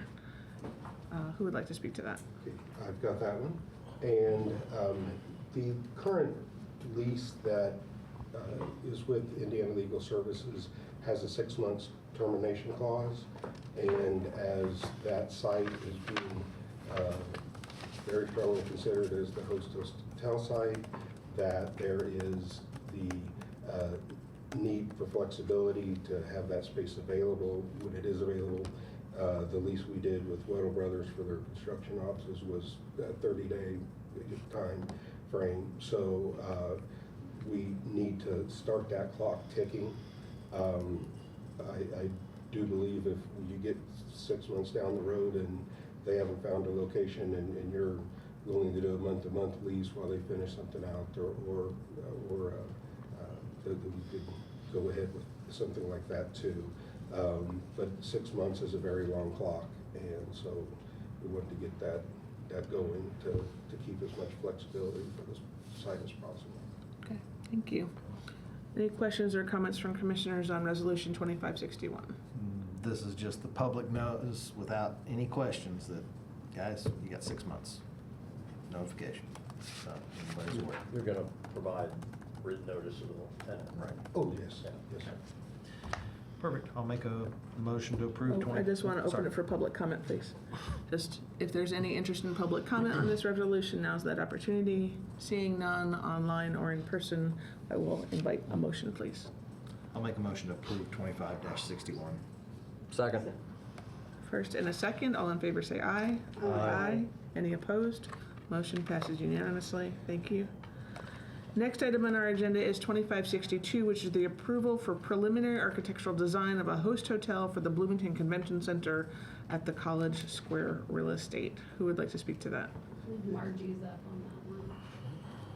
If she's still on. I told her I could do it if she, basically this is. I am on. Oh, okay, I'm sorry. I'm on, sorry. Took me a minute to unmute. So, this request is to ask the redevelopment commission to authorize payment of design fees for a hotel that will serve the convention center, a proposed hotel that will serve the convention center, and that would be placed on redevelopment commission land. You remember that we talked to you earlier about using the possibility of exploring the use of this, the old, what we call the old Bunker and Robertson building, using that land for a hotel that will serve the convention center. And we have continued the conversations with the hotel developer that was chosen by the CIB. And we are at the stage where in order to sort of move the negotiations further, we need to know how much money that it's going to take to build this hotel. We have several options where we could, hotels these days don't generally get built, just sort of something like a convention center without some public incentives.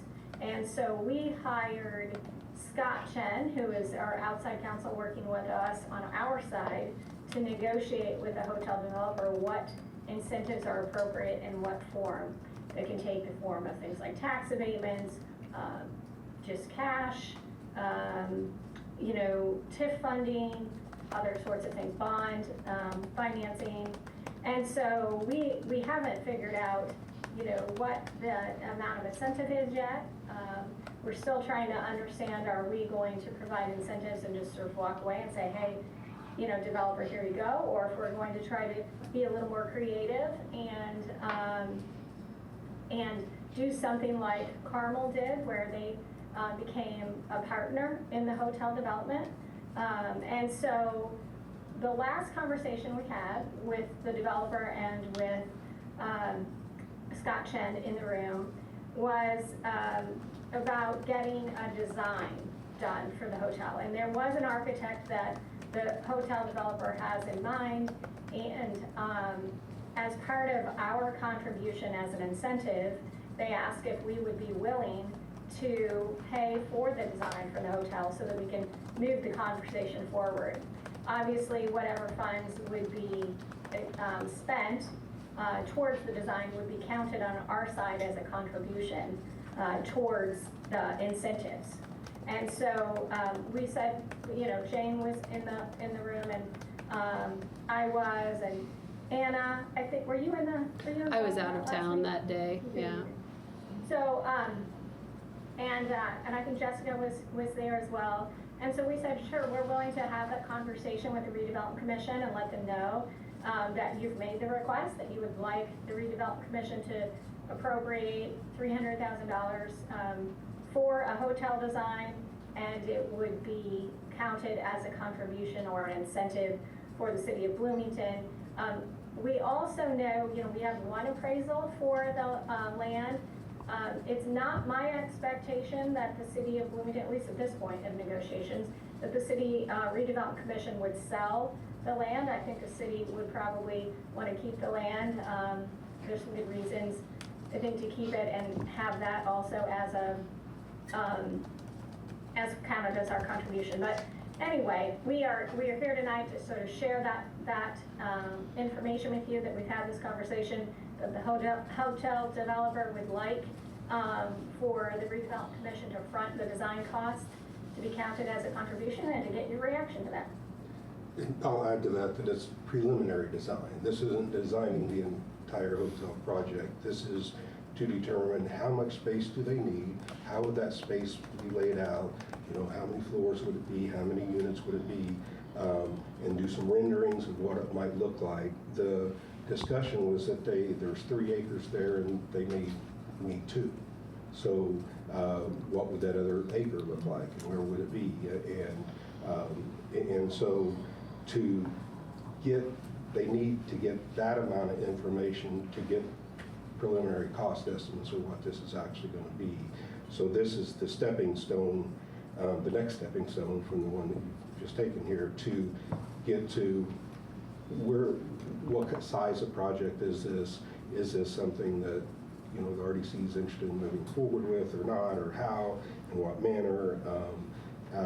But there's no way to structure a deal if you don't have some concept of what the cost is going to be. So I just want to make sure that this is preliminary design and those kind of things that are necessary to build good cost estimates on. Thank you. Open it to questions and comments from commissioners on Resolution 2562. With respect to the incentives from the city, have those been, is there a dollar figure attached to those at all, simply that there will be? There's nothing that's attached, and this does not commit anything other than what you would be committing to if you committed to this tonight. So there's no further commitment being made. But without having a project budget, we don't know what they're going to need. Or what might make it enticable for them, or what's going to make it good for the city, and what's in economic development in the area. The proven visit Bloomington, coming down there, and there's going to be a lot of selling of Bloomington to come here and enjoy all the things that we have, but can't even get to negotiating what that package might look like without getting a budget to start with. So that's what this is for, a budget and some rendering, so you can kind of start getting a picture in your head of what this could be like. Has there been any opportunity for Mr. Chen to provide, based on his expertise, a bigger picture of, I realize that certainly these preliminary design would help with understanding, again, the total project cost and what other incentives might be warranted, but nonetheless, I feel like I'd like to know a little bit more about, again, we've talked a little bit about, is the city donating the land or retaining the ownership? I mean, there's various things. I just feel like I need a little bit more of a menu going on besides just this initial step. And I understand there are unknowns that this is intended to help resolve to some extent, but at least for someone, someone with his expertise who understands bringing, again, this kind of public-private element into a hotel construction, love to hear a little bit more of the menu that he has in mind where this fits into that. That's at least my point of view. I can try to address that. I'm certainly not Scott Chen, but I can tell you that there's a kind of a fork in the road that the city will have to determine: do we want to be a partner with the developer, and when I say the city, in my mind, that's the redevelopment commission. And we're not at that fork in the road yet. But at some point, the city will have to determine, city redevelopment commission will have to determine, do they want to be a partner with the hotel developer? Is this a good use of TIF dollars in order to incentivize the redevelopment of that 3-acre parcel? And do you want to be a partner with the developer or not? Do you want to give incentive if you don't want to be a partner? And again, what that partnership relationship looks like, what percentage does each own, all of that, we are very far away. We have no idea what that is. We would work out a letter of intent with the hotel developer, and that would come to the redevelopment commission for approval. We are talking about developing a letter of intent, but we're not there yet. But we just talked about what would that even look like. And if the redevelopment commission says, hey, we don't want to be a partner, and the hotel developer says, okay, we'll do it, we'll develop it, but we're going to need X amount of incentives. And to the question that was previously asked, how much would that be? We're hearing in the neighborhood of tens of millions of dollars is what, like, for example, Scott Chin is outside counsel working in Indianapolis, and obviously that's a bigger project than ours. He's familiar with that and doesn't think, that much incentive is unrealistic. Now, as Dana said, and I want to make sure I answer your question, Deborah, but as Dana said, this is just the preliminary design, and it would get us a little bit closer to figuring out how much money we're actually talking about. Because, and also, I think Dana, correct me if I'm wrong, and Anna, are we already doing the soil borings? Does that already happen? We're already working on it, yes. Yeah, it's being done. We have phase ones and soil borings that are ongoing.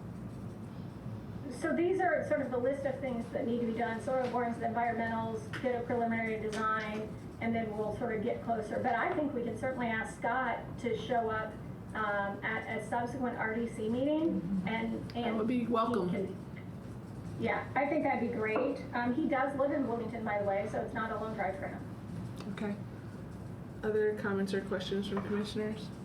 Yeah, so Margie, at some point in my mind, and I realize that I deal more in the private sector and not public-private, so the equation may be different, but at some point, I need to see the buyer/tenant have some vested interest, and not just for the RDC to continue to bankroll the investigation, and then we don't, at the end of the day, we have no deal. I thought it was a very, considering where we are in this process, which up until just now, I didn't even know that you had any meetings. I found it odd that they're asking us to spend $300,000. Typically, that would come, that investigation would be at the expense of the tenant or buyer. One of the things that we discussed with that is that though Dora has been selected as one to enter in negotiations with, it could be down the road that that's not who you want to partner with. And by the RDC paying for those drawings and all that preliminary design, that is property of the RDC.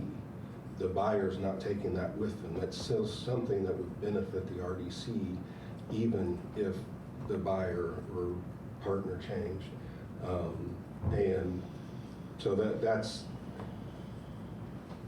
was some of the discussion that came out of that, is that who should own these, and if there's going to be this time spent to get them done, and keep putting us down the road when groundbreaking's tomorrow on the convention center. It seemed the consensus was, and Margie, correct me if I'm wrong, that it would be best for the RDC to own this work.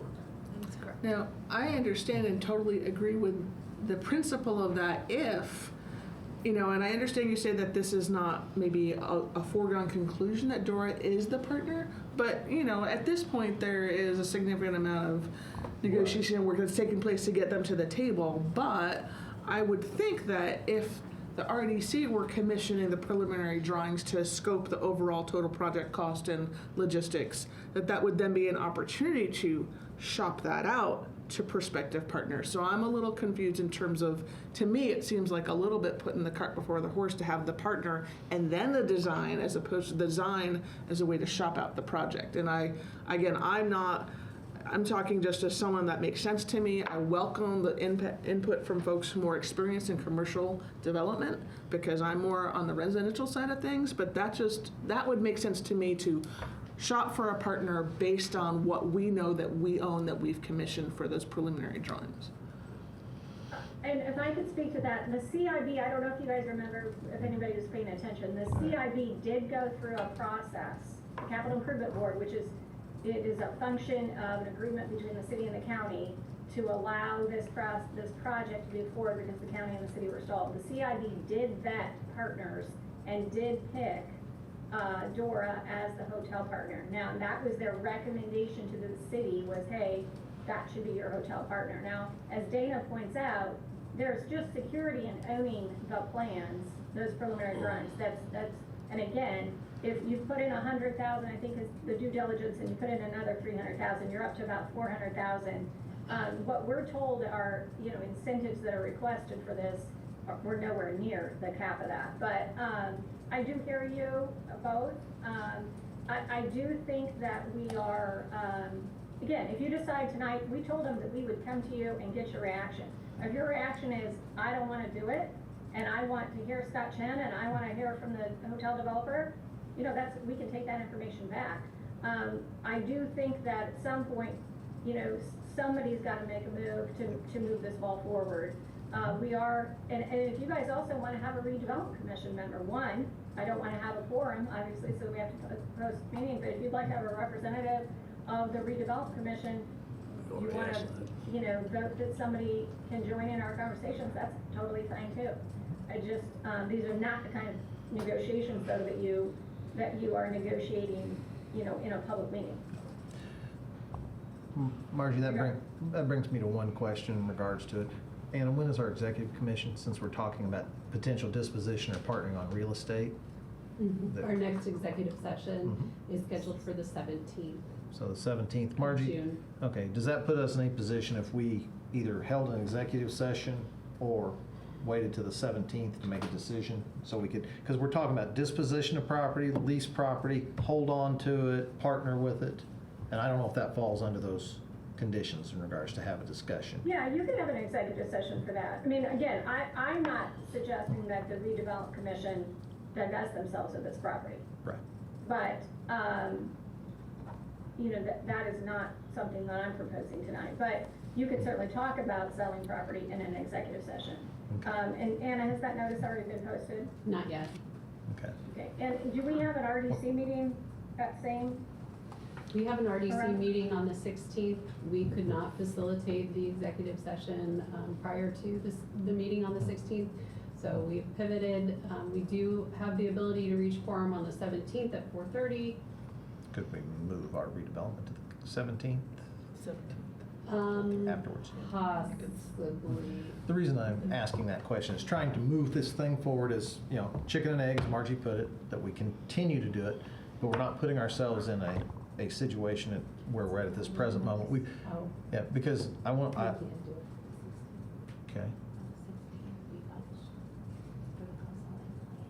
Oh, that's right. We have a public hearing scheduled for the 16th, unfortunately, so we are unable to move that at this time.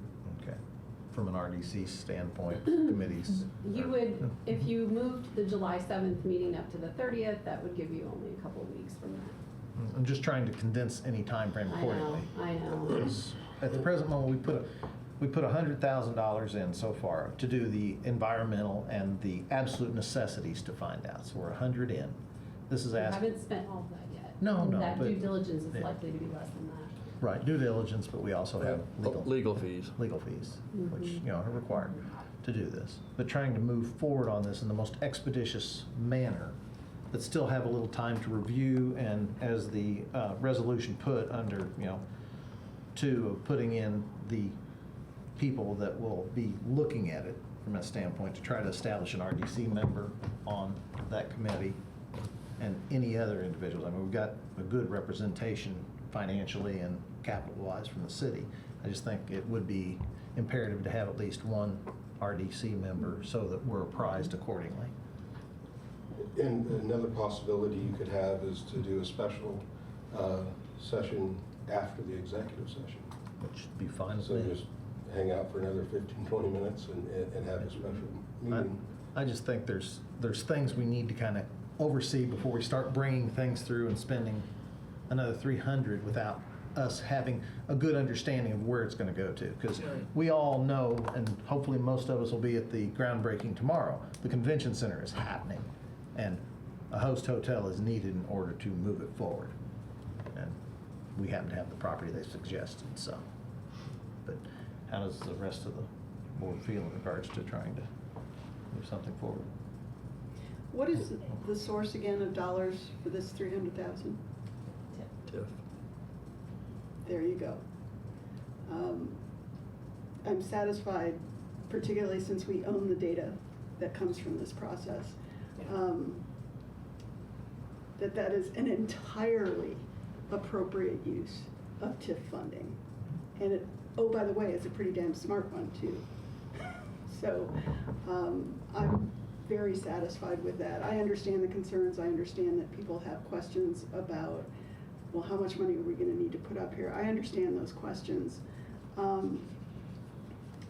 But having seen the due diligence done by the CIB, and maybe Jeff McKim would even want to comment on that, having seen the process they went through to look at potential hotel partners, given the very nature of TIF funds and what they're meant to do,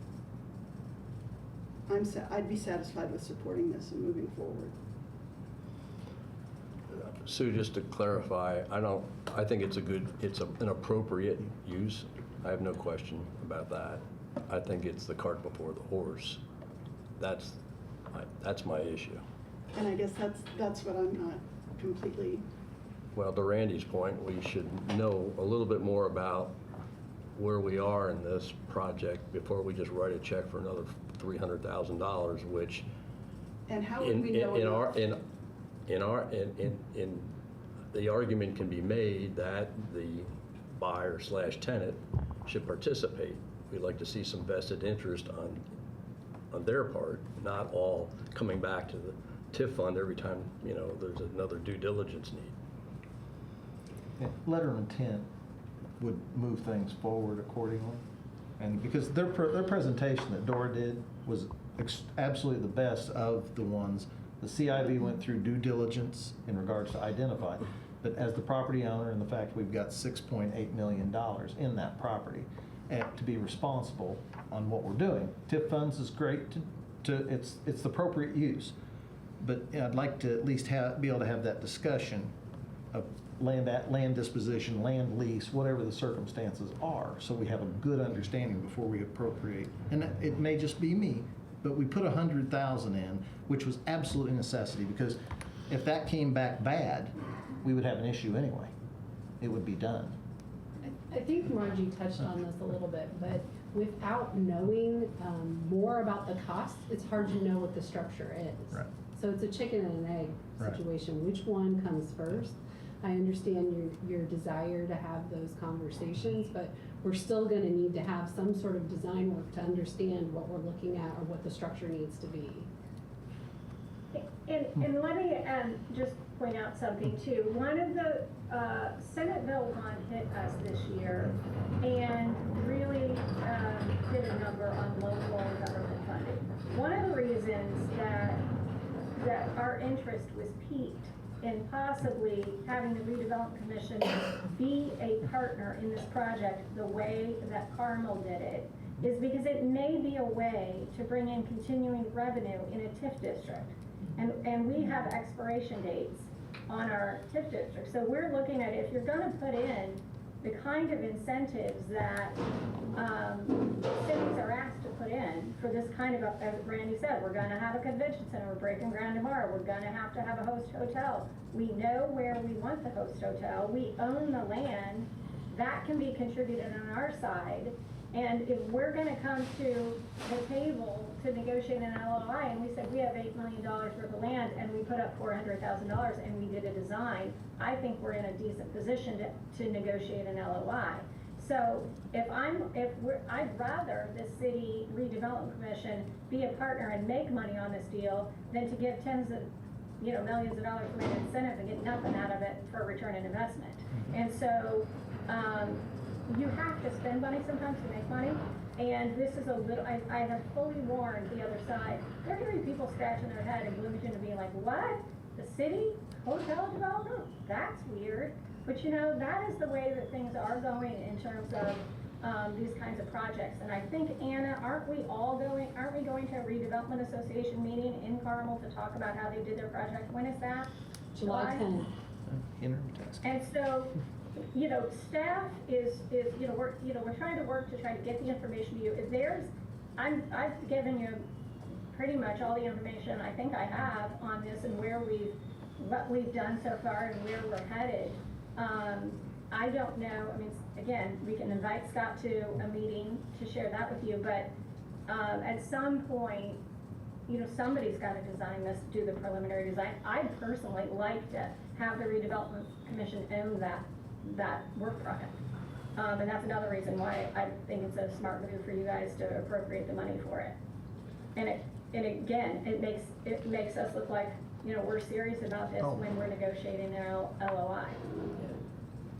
And to add on to that, to me, the ownership of the documents is important. Also, the fact that there could be a continued revenue stream is really going to be important to the RDC as time goes on. But the third thing that's really important is that if the RDC is a partner in this, the RDC can make sure that this stays as a premier hotel and it just didn't get turned over to somebody to run into the ground.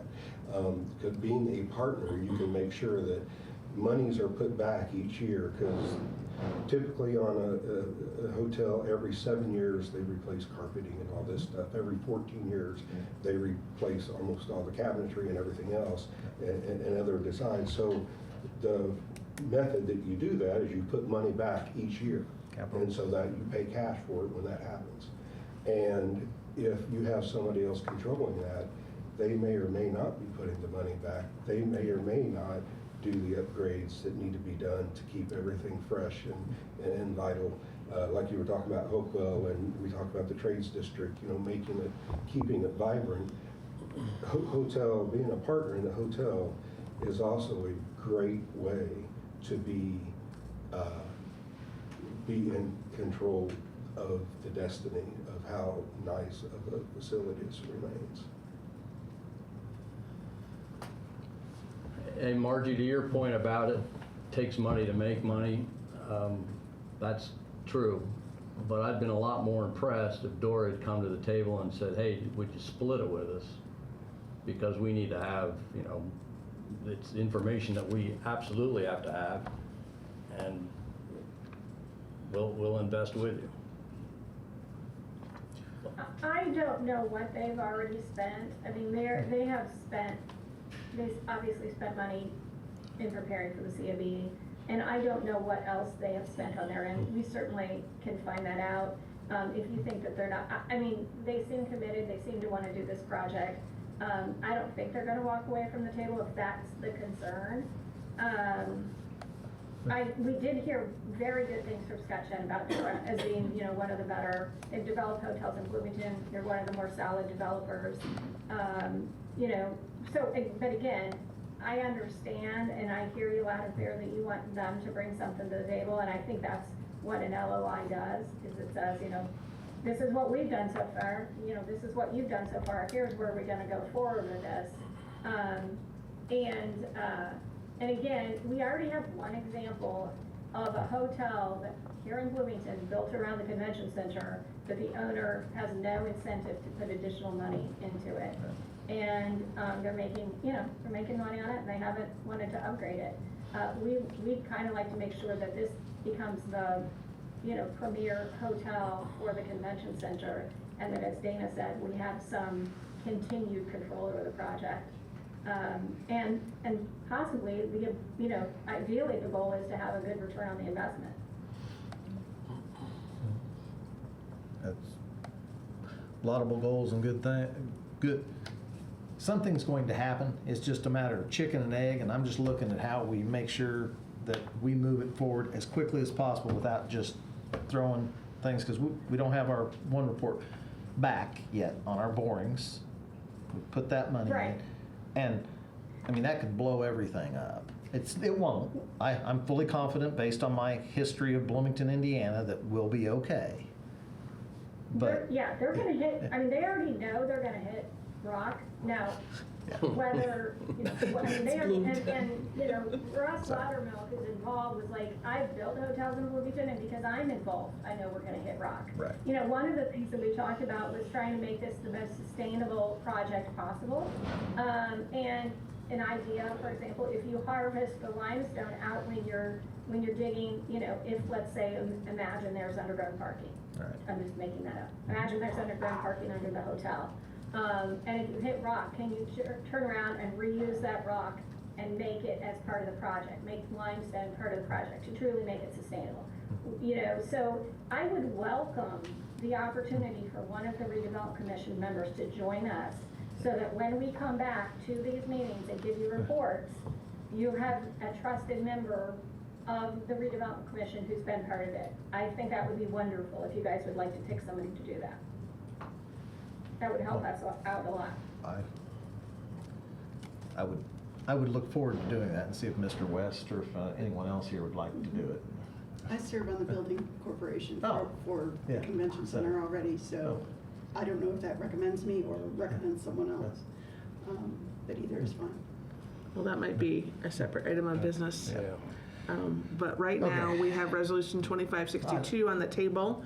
We've had ample commissioner discussion. I'm going to move to invite public comment, either online or in person. We see Mr. McAfee. Yes, Mike McAfee, been with Visit Bloomington. I was asked by the Capital Improvement Board to sit on that committee that selected Dora, and I just wanted to say that, as in Bloomington, Monroe County, we do things in our own unique way, everything, and this certainly was a unique situation. The three spots that they were looking at, 2 of them were owned by the county that had been banked for this expansion years ago, but then the north side that they obviously chose, the best location, the Capitol Square building, the city owned, so that's why, that was why it reverted back to your group to negotiate that. So there's a chance they could have chosen the spot to the south or west of the convention center, but they didn't, so I think that's why it happened this way. Any other public comment? I will, if there's no further commissioner comment, I will invite a motion for this resolution. I'm going to shock Margie and move for approval of 25-62. Second. We have a first, a second, and some enthusiasm from the Zoom. All in favor say aye. Aye. Any opposed? Opposed. Motion? You are opposed. Okay. It's going to pass. That's It's okay. fine. Just wanted to make sure. And the only reason for opposition is simply before I'd like a little more information. That's all. That's been made clear. So we have 1 opposed and 4 in favor, and the motion passes. Okay, thank you for that discussion. Next item of new business is Resolution 2563, approval of agreement for commercial cleaning services with HGC Enterprises doing business as Office Pride Commercial Cleaning Services for the Trades District Garage. Who would like to speak to that? I am happy to discuss it. So as part of the lease agreement for the Trades District Garage, the RDC is to fund operating expenses, including the utilities and janitorial services, among other expenses. In exchange, they receive, so at the end of the year, it's all reconciled, and you guys pay for it, and they will pay us back. Essentially, I approved 2 months temporarily. The contract had expired, just so that they could continue services and not miss any. And so this is a more solid, long-term contract that will go through May of 2026. It's about $1,225 a month for the cleaning services at the Trades District Garage. Okay, thank you. Any questions or comments from commissioners on this resolution? No. Seeing none, any public comment, either in person or online? Seeing none, I will entertain a motion on Resolution 2563. I'll make Move approval. second. We have a first and a second. All in favor say aye. Aye. Any opposed? Motion passes unanimously. Thank you. Next item on our agenda is 2564, which is an approval of a First Amendment to the CDBG funding agreement for the replacement of siding at Life Designs. We have Matt Swinney with Housing and Neighborhood Development. Thank you. Hello. So this is a 2024 project and it went out to bid.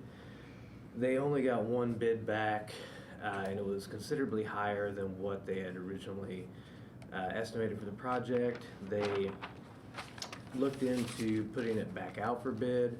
They found that there was no interest from anyone else to bid on it again, so we discussed the idea of adding funding to it to cover the additional cost, to actually use some funding from when they came in under budget on a previous project, and additionally save time and let them continue to move on with the project. So we wanted to increase the funding for the project to $142,657.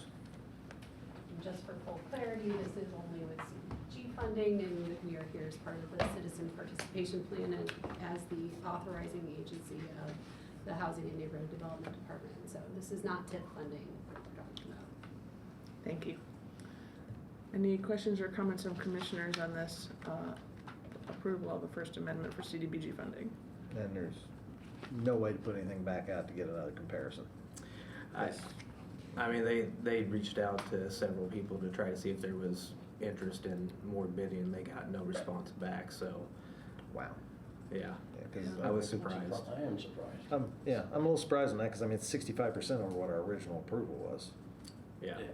Yeah. So I mean that in itself, just a matter of as we look at CDBG funding and we're fortunate to get what we can, how that money goes as far as it can in these processes. So Yeah, they looked at scaling the project back too, but I would hate to have, a portion of the buildings redone and then the other one's not, so. Costs are only going to go up. So. yeah. Right. And The other thing to keep in mind too is that all CDBG funding is timed, so we can't stretch it on forever. Yeah. You gotta use it or lose it, right? Yeah. And the additional dollars are coming from a savings from a previous project. Yeah. So saving one, costing the other, time frame, and just so everybody or we're aware, on the Covey Lane there, these are affordable units. Mm-hmm. So that in itself is we need to maintain. Now, at this increased cost, doubtful if they come back for more. I wouldn't think so. This believe it also has a contingency built in for anything that might come up as well. So Okay. this should be all that it would take to get all the buildings done. And for if something, there is some savings, it would come back to the hand Yeah. department. Mhm. Okay, that works. Thank you. Okay. And thank you for the comments from commissioners. Any public comment? Seeing none, I will invite a motion for Resolution 2564. So move approval of Resolution 2564. Second? Got a first and a second. All in favor say aye. Aye. Aye. Motion passes unanimously. Thank you. Make sure they Thank get done you. on time now. Yeah. Okay, next item of new business is Resolution 2565, which is, sorry, my agenda did not jump down to it. It's not linked there. Okay, there we are. Approval of agreement for temporary use of city-owned property at Hopewell Development. Mr. Copper is here to talk to us. Yes, good evening. So this is an agreement to coordinate between two adjacent construction projects. The first project being the core building in the northwest corner of First and Rogers. There's a map on page 127 of the packet if you don't already have it in your head. And then the second project being part of the Hopewell construction, so about half a block of Jackson Street to the west of the core building, portion of an alley to the north of the core building, and then improvements on Rogers Street to the east of the core building, so practically surrounding the core project. So we want to make sure that the two projects are talking to each other, coordinating. The core project needs access to their site, of course. They also need space for storage and staging of materials. So this agreement just outlines how that coordination would happen, kind of who gets precedence if there is conflict, timelines for that communication, to try to make sure that both projects can be successful and come in without additional time or expense on either one of them. I'd be happy to answer any questions. Thank you. Any questions or comments from commissioners on Resolution 2565?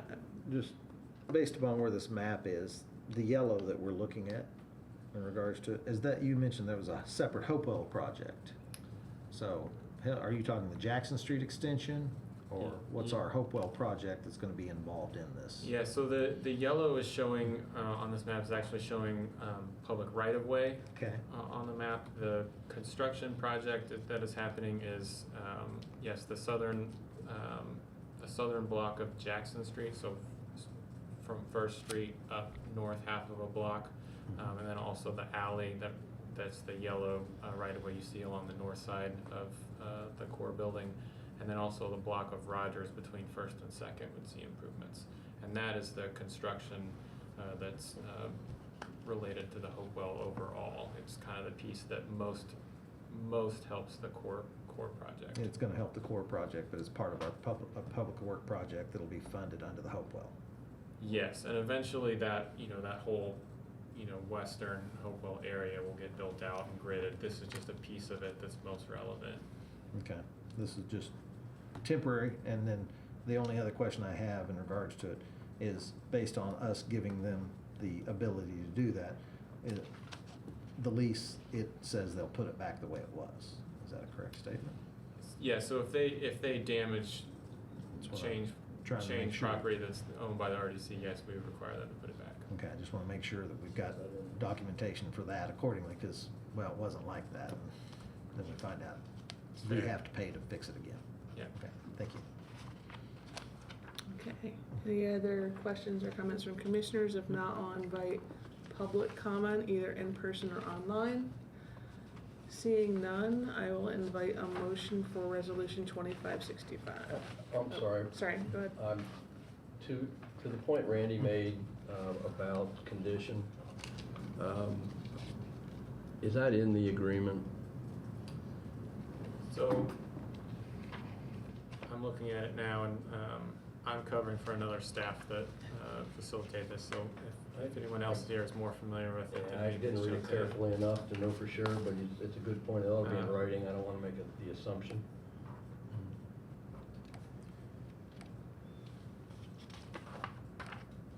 Yeah, I mean, there's like liability insurance and things if something terribly wrong went wrong with the property. There's lots of language about exercising due care and operating in a professional manner, which I think could be argued to cover that as well.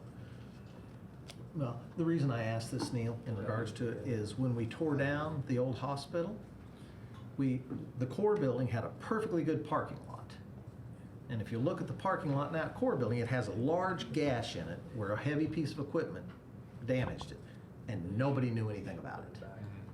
So in order to make sure, as we do this to help beautify and take care of our affordable housing and such, I just want to make sure that as a responsible party for our community, that if someone uses it, they put it back in as good or better condition than it left, than it started, so. I think it's a great question. I will, the area they're using is grass. Right.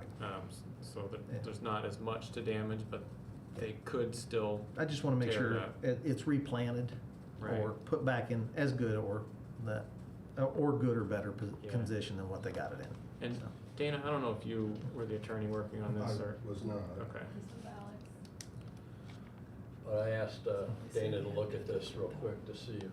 Yeah, it does say that ECM and its employees and contractors shall exercise due care and shall at all times act in a professional manner. And they do have professional liability insurance, and it's their profession to do that job. And they are having the city and the redevelopment commission as being additional insureds. Right. It does not specifically state they will return the property to its previous condition, yet at the same time, they have to exercise due care, and so therefore if they didn't exercise due care, they would be in violation of the contract. Well, I guess you could argue whether, what due care is, but That's would there be a problem amending this? If we approve the resolution, can we get this amended just to add the sentence or two? That Definitely could do that. Yeah. I think that solves the problem. Definitely could do that. To clarify that it would have to be returned in the same or better condition than it was originally. Just stick it in anywhere we think it's appropriate. That would be great. Thank you. Okay, well, thank you. With that discussion in mind, do we have a motion for Resolution 2565? I'll make a motion to approve 2565 as amended to put the condition back as good, or as current or better. Okay, Second. we have a first and a second. All in favor say aye. Aye. Any opposed? Motion passes unanimously. And our last item of new business on tonight's agenda is Resolution 2566, which is approval of payment of property insurance to Highland. Who would like to speak to that? I would be glad to. It'll be brief. This is the insurance premium for the Forge. That was brief. Okay. You win. Shortest presentation of the evening. Practice that. Okay. So insurance premium. Any questions or comments from commissioners on the insurance premium for the Forge? Will we have it again next year? Yeah. Yes. Is this Okay. annual? There we go. Yes. Okay. Yes, you will. Okay. And we do need to pay it. It's been floating around, didn't cross our eyes until recently, so we do need to get this out. It is for a year. Okay. For the property insurance, it's not something we can go without. No. Okay. Any questions or comments from commissioners? If not, I will invite public comment or. Is this part of a bigger policy, and this is just the additional premium required for that building? Risk in legal department handles all of that coordination. I'm not aware. I assume that it is, as they shop multiple policies for multiple properties. Okay, thank you. And we are working on, per Dana's suggestion, on getting this policy in the Redevelopment Commission's name instead of just the City of Bloomington as well, so that we can help make it clear to everyone. Okay. Yeah, I have talked to the risk manager, and he's indicated that they've always done it in the city of Bloomington's name as well. And I told him that we just, even if we just put on there that you're additional insured, that would just make me feel better. Sure. Appreciate that. Us too, thank you. Yeah. Okay, I'm not seeing any indications of public comment or online or in person, so I will invite a motion for 2566. Move approval of resolution 25-66. Second. A first and a second, all in favor say aye. Aye. Any opposed? Motion passes unanimously. Thank you. So now we are at the last part of our agenda, which is for other business or general discussion. I know one item was whether we wanted to move our July 7th meeting to June 30th. So I will just put that out there if there's anything further you want to say. I think maybe we need to find out if we have quorum on July 7th first, and then can talk about whether you guys want to move. I actually will be out of town. Okay, on the 7th? Yeah. Who else will be out? It's completely up to the daughter, the grandchildren, and the wife. When do you get to make a decision? Never. Oh. I know, so it's okay. I plan to be here. I plan to be here. I plan to be here. Okay, so we have quorum on the 7th. Would you like to keep it on the 7th? How does it handle, how does that fit with our workflow and the kinds of things we have to. I think attend to. you would save a week if you did the 30th, but a week is not that. But we would then not meet again until the 21st of July. That's, I'm good either way. I'd a little prefer the 30th, if it's all the same to everyone else. are you right? What about you on the 30th, Debbie? Actually, I was just reflecting and reviewing that last part of, there's a few different things going on. I actually had it reversed, where I'm out on the 30th, I'm in on the 7th, but I think we have a quorum either way, so Yeah. I'm open to either option. It's up to you guys. I'm good either way. I'm good either way. Ditto. Okay, shall we just stick with the 7th then? Just kind of, I'm reeling a little bit from having taken a meeting off in May just because we didn't have a quorum, and I'd love to just kind of keep us on pace On if the we regular can. schedule. And not have the backup that's going on. Even though I realize it would be a one-for-one swap, it still just feels Well, like it's kind of. There's a lot of stuff cooking, so I'm sorry. You're saying we might not just. It's not going to be a short agenda anytime soon. Okay. Okay. Well, it sounds like we're going to keep it on the 7th. Okay. All right. All right, keeping on the 7th, that's fine. Okay. And then Dana, for quorum, could they have 2 people come to the conversations about the convention center? Yes, you If- could. You Since can there's have such one or an two. interest, Yes. can't do 3 because then. No. Yeah, then we got issues. a quorum. So if you guys could figure out who you would like to join us, or if we have reoccurring meetings, I don't know if it would be, cause more harm to have rotating members in as well. You know, That's no just keep the consistency. stick, yeah, Yeah, okay, no keep the stick, consistency. okay, just trying for I fairness. think 2 is a good idea Yeah. because you An can't always alternate, count right. on both being available, so Right. there'll always be one person there, That's okay. so I think there would be. So, Sue, you said you were already essentially I'm on the building for the corporation. building corporation. Is that a conflict of interest, or is that Right. just, that's, Who knows? Could be. Well, That actually Both has to do with the interesting. land Yeah. for the convention center, not the land for the hotel. Yeah. So, We yeah, got differences. Well, I'd like to volunteer to be one of the members. I'd like to see. yeah, Fine. And then, I would think there wouldn't be a conflict because there's no conflicting goals. okay, no. just in the- double checking, No, want to that's make sure we're very doing good our. Because the CIB wouldn't have anything to do with the host hotel, I don't know. at least. Why don't we waive off? If there are questions, let's waive off on it. I'll volunteer if no one else wants to do it. I mean, I've got a lot I of think construction everybody probably wants to do. I don't know. That's Well, a question. I'm good. I'm allowed to hear reports back. I don't need to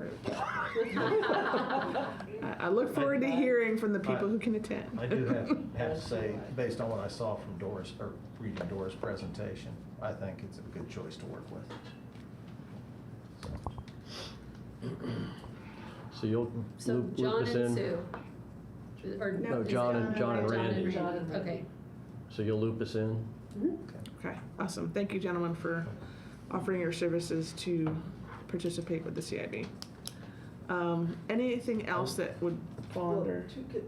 Go ahead. Question to way back, our earlier conversation about Dora and wanting more information, wanting to, Deborah, as you put it, the menu.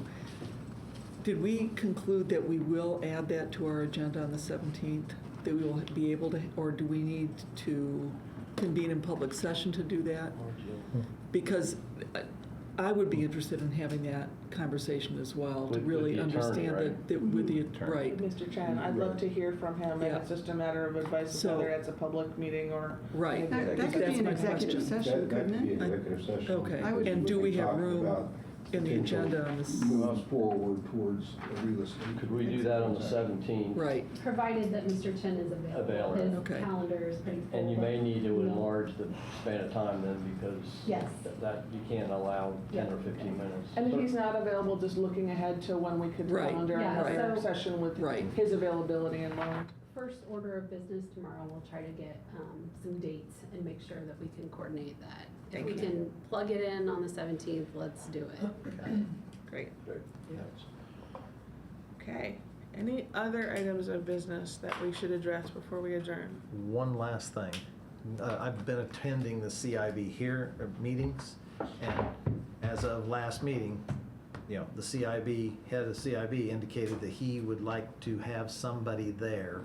He's going to put it on the agenda every month for a report on the host hotel, or ask about it. So I just want to be, you know. Isn't Jane handling that? I think she is. I don't know if she saw it or heard it. I just don't want her to be forewarned that it'll be on the CIB's agenda every month. So that way we at least say we're working on it. So, just. And what you're looping Randy and I just want to make clear, we're not interested in the CIB meetings. It's No. the door, I call them the DORA It's the meetings. DORA meetings Right, and the okay. Scott Chen and the, Right. just trying to understand Okay. the structure, the possibilities. And just FYI, the building corporation is gonna start running its meetings parallel to the CIB. Ah, So so we will, because very often the CIB meetings produce stuff that we have to do, so. So you can do it, so you do it after? Right. Okay, will you be doing it here in City Hall, or will it be? Probably at the convention center. Okay. Getting everybody together. Any other items for general discussion before we adjourn? No, but I will say that I think that it would be a really good idea of whatever gets reported back to the CIB is also shared with the redevelopment commission, because I do think that there's some communication breakdowns, so. Thank you, that's an excellent recommendation. Okay, I will take a motion to adjourn. So moved. Thank you all for your time this You evening. broke a record for the longest meeting. I know.